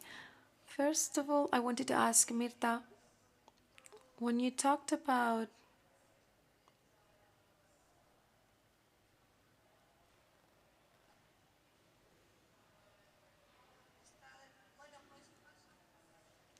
okay, I'm going to move on to Encarnación, okay, because I forgot what I wanted to ask Mirta. My grandfather's ones, that was not in the archive. I'm finding it difficult to recover it. You told me that you had some of those. Well, I will keep in touch with you because I have your email. But where are they now? Because they talked about Almeria before, but they mentioned Seville later on. Can you clarify that for me? What I understand as a client, let's say, of the archive, what we could see in the archive were the summaries that had not been taken out of it. So since the transition, there have been some memory policies in which people have asked for some subsidies, some kind of money, financial aid. So those were taken out of the archive to be able to manage those claims and those applications, and that was not part of the archive. The Territorial 24 archive, which was the one of Malaga in 2015, it was taken to Seville, to the archive of the Eduardo Dato Street, where all of the documentation related to the military division, which was different from the political one. The troops of the south, all of that is in Eduardo Dato in Seville, and that's where the Malaga archive was taken. But in this archive, they lacked those documents that had been taken out of it to serve to those family requirements. But we don't know if they were taken to other military archives or other levels of the administration. In theory, some people in charge of the archive a few years ago, they told me that they should have gone back, but they didn't. Yes, we saw the list of those that were in Malaga, but those that were not part of it anymore, we could never have a look at them. And an open a question for Mirta. The militia archives of Malaga, where are they? Because my grandfather was a militiaman of the Pablo Iglesias Battalion, number 8 in Malaga, and I'm not able to find anything anywhere. Sometimes in exhibitions I can see some militias, and I can see the documentation with the pictures with the uniform, but I cannot find it. I don't know where the documentation of the militiamen were.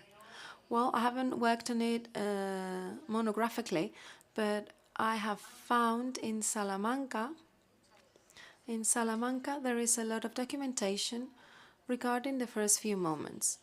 And this documentation was taken actually, and that's a place where you could look at. I cannot tell you for sure, because the situation of the archives in Spain, as we know, those of us who have researched several aspects, has been quite disastrous. And it's been the monopoly of the army. And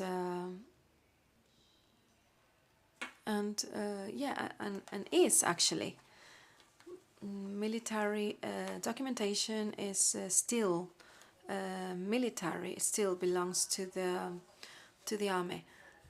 Yes, well, it has improved a little bit, like the territorial court #1 in Madrid. It's got, let's say, better access. It's more, let's say, tidy up.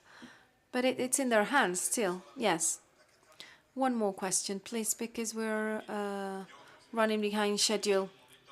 Yeah, I just want to answer this person where they can know about the process of their family member. The process that the military archives followed was centralized in Granada, in the Capitanía of Granada. When this Capitanía disappeared, Malaga kept the proceedings that were part of the archive. But when they took one out of the archive, they sent it to Granada. So with those processes, after this ninth action, that was sent to the military archive of Almería. And that's where you can probably find it. That's all I wanted to say. It's probably there. Although not all of them are there, but what they kept from Malaga was in Almería. In Almería, there are like 7,000 proceedings from Almería. From Malaga, I'm sorry. Okay, somebody else here. Short answers, short questions, please.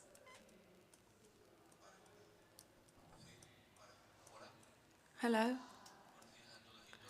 Good morning, everybody. I wanted to know whether it is true or not, because I'm interested in knowing the origin of the current use of the word desbandá, if it comes from literature, more precisely the novel by Melero, or one day I heard, and this is why I'm asking, that apparently in one of the Quepo de Llano spheres, they used the term desbandá in the terms that we're using it now. I wanted to know if that is true or not. Yes, mainly since the novel of Melero, where he used the word desbandá, and probably it appeared in Quepo de Llano speeches and in a rejectful kind of way. That's why we do not like that much the term for this. But in Malaga, they talked about the fleeing, the flight, the running, but they didn't talk about La Desbandá. When I was little, at home, I heard something like, well, this neighbor ran or didn't run. So this is the word that we use. But we never use the word desbandá. There was somebody was asking for the floor, okay, there, and then María José.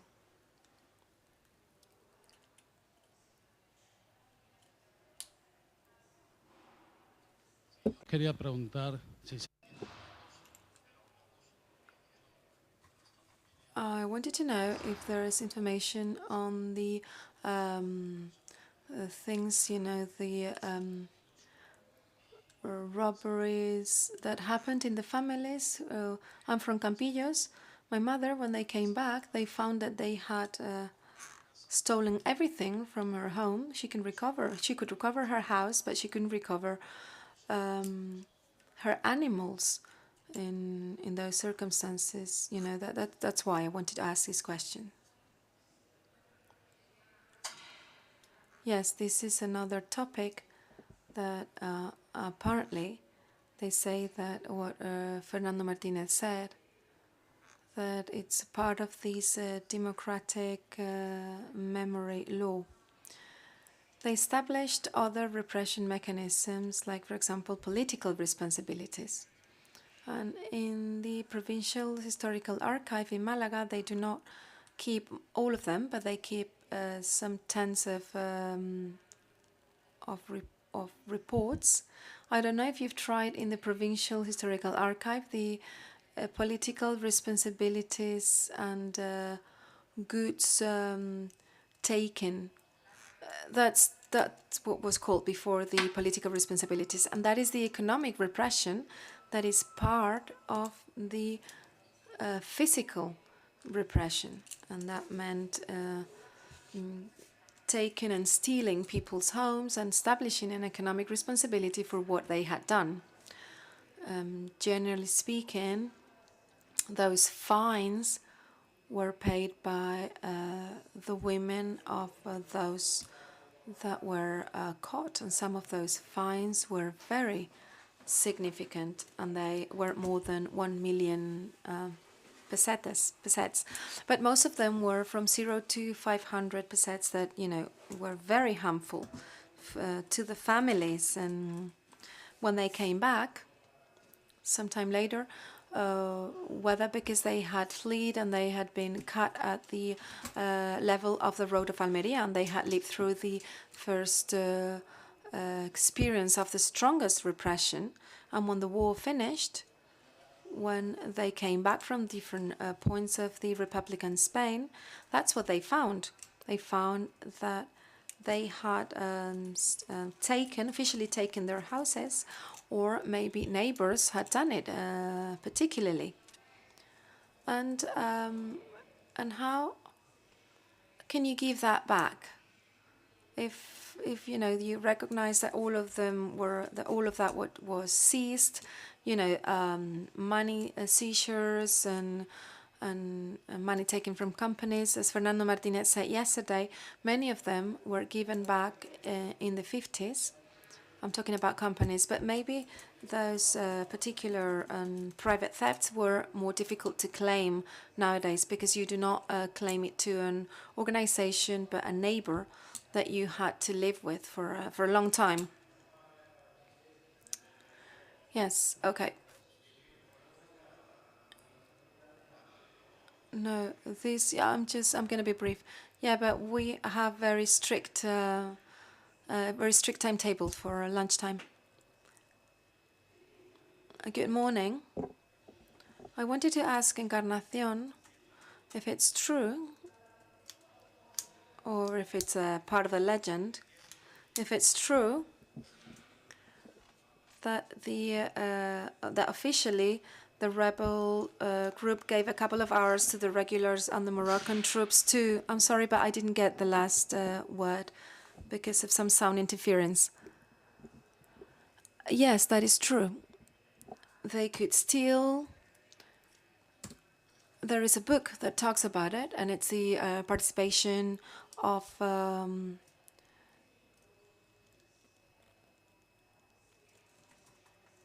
those who came from the north of Africa. And they liked especially alarm clocks and typewriting machines. But the first military shock of the occupation gave rise to impunity for any kind of theft, for rapings, for things like that. Yes. Maria Jose, and the last floor will be given to Ana Pomares. I wanted to ask you, Mirta, you made a reference to the war front and aspects that had to do with military interventions. I don't think you mentioned, and here I would like to share this with everybody else, the role played by two battalions of the international brigades that were the ones that paralyzed the front up to the end of the war in the area of Motril and Cárcel de Ferro. Only that comment, because I think that's important. Yes, very briefly. These brigades were crucial in Madrid. The entrance of the brigades through the Gran Via, the main street, was so exceptional that when they thought they had been abandoned by everybody, remember the non-intervention committee, there were some foreigners that were volunteers and were there to fight for the democratic Spain. So that was so important in Malaga, Madrid, and everywhere. That's why we celebrated forever. Ana, your turn. Yes, Ana Pomares, this is me. I went through the road of death, and you know what happened. And both of you have written my book. And what I want is to have a picture taken with both of you. That's why it was going to be very brief. Thank you very much. And your colleague, our colleague here will tell you something. So wait a minute. A ver, un segundo, por favor, para comunicar algunas cosas. Okay, just a second. These people have to go to reception because there is a problem. Alcañil Raya, Del Valle Blasco, Martín López, Ramos Sánchez, Ruiz García, and Carlos Tellefer. There are 2 vehicles that have been parked in a forbidden area. If you don't take it away, they will be taken away. Those are the plate numbers. Maria Luisa Polo Polo has left her wallet on a chair. Her purse, sorry. Yes? Okay, we have it. Okay. I remind you that at 3:30 we start with our Paul Preston conference. If you're here, you will miss it. Here, in the conference room. Something else. And the next one is going to be 2 parallel tables. So have a look at the program so that you know which one you're most interested in. One will be held here, and the other one in Europa room next to reception. I remind you that this afternoon we have a meeting of survivals, which will be very interesting. And at 7:30 there will be a presentation of books while the Andrés Fernández Martín speech takes place. And tonight there will be a concert in the room Europa, Sala Europa. Thank you.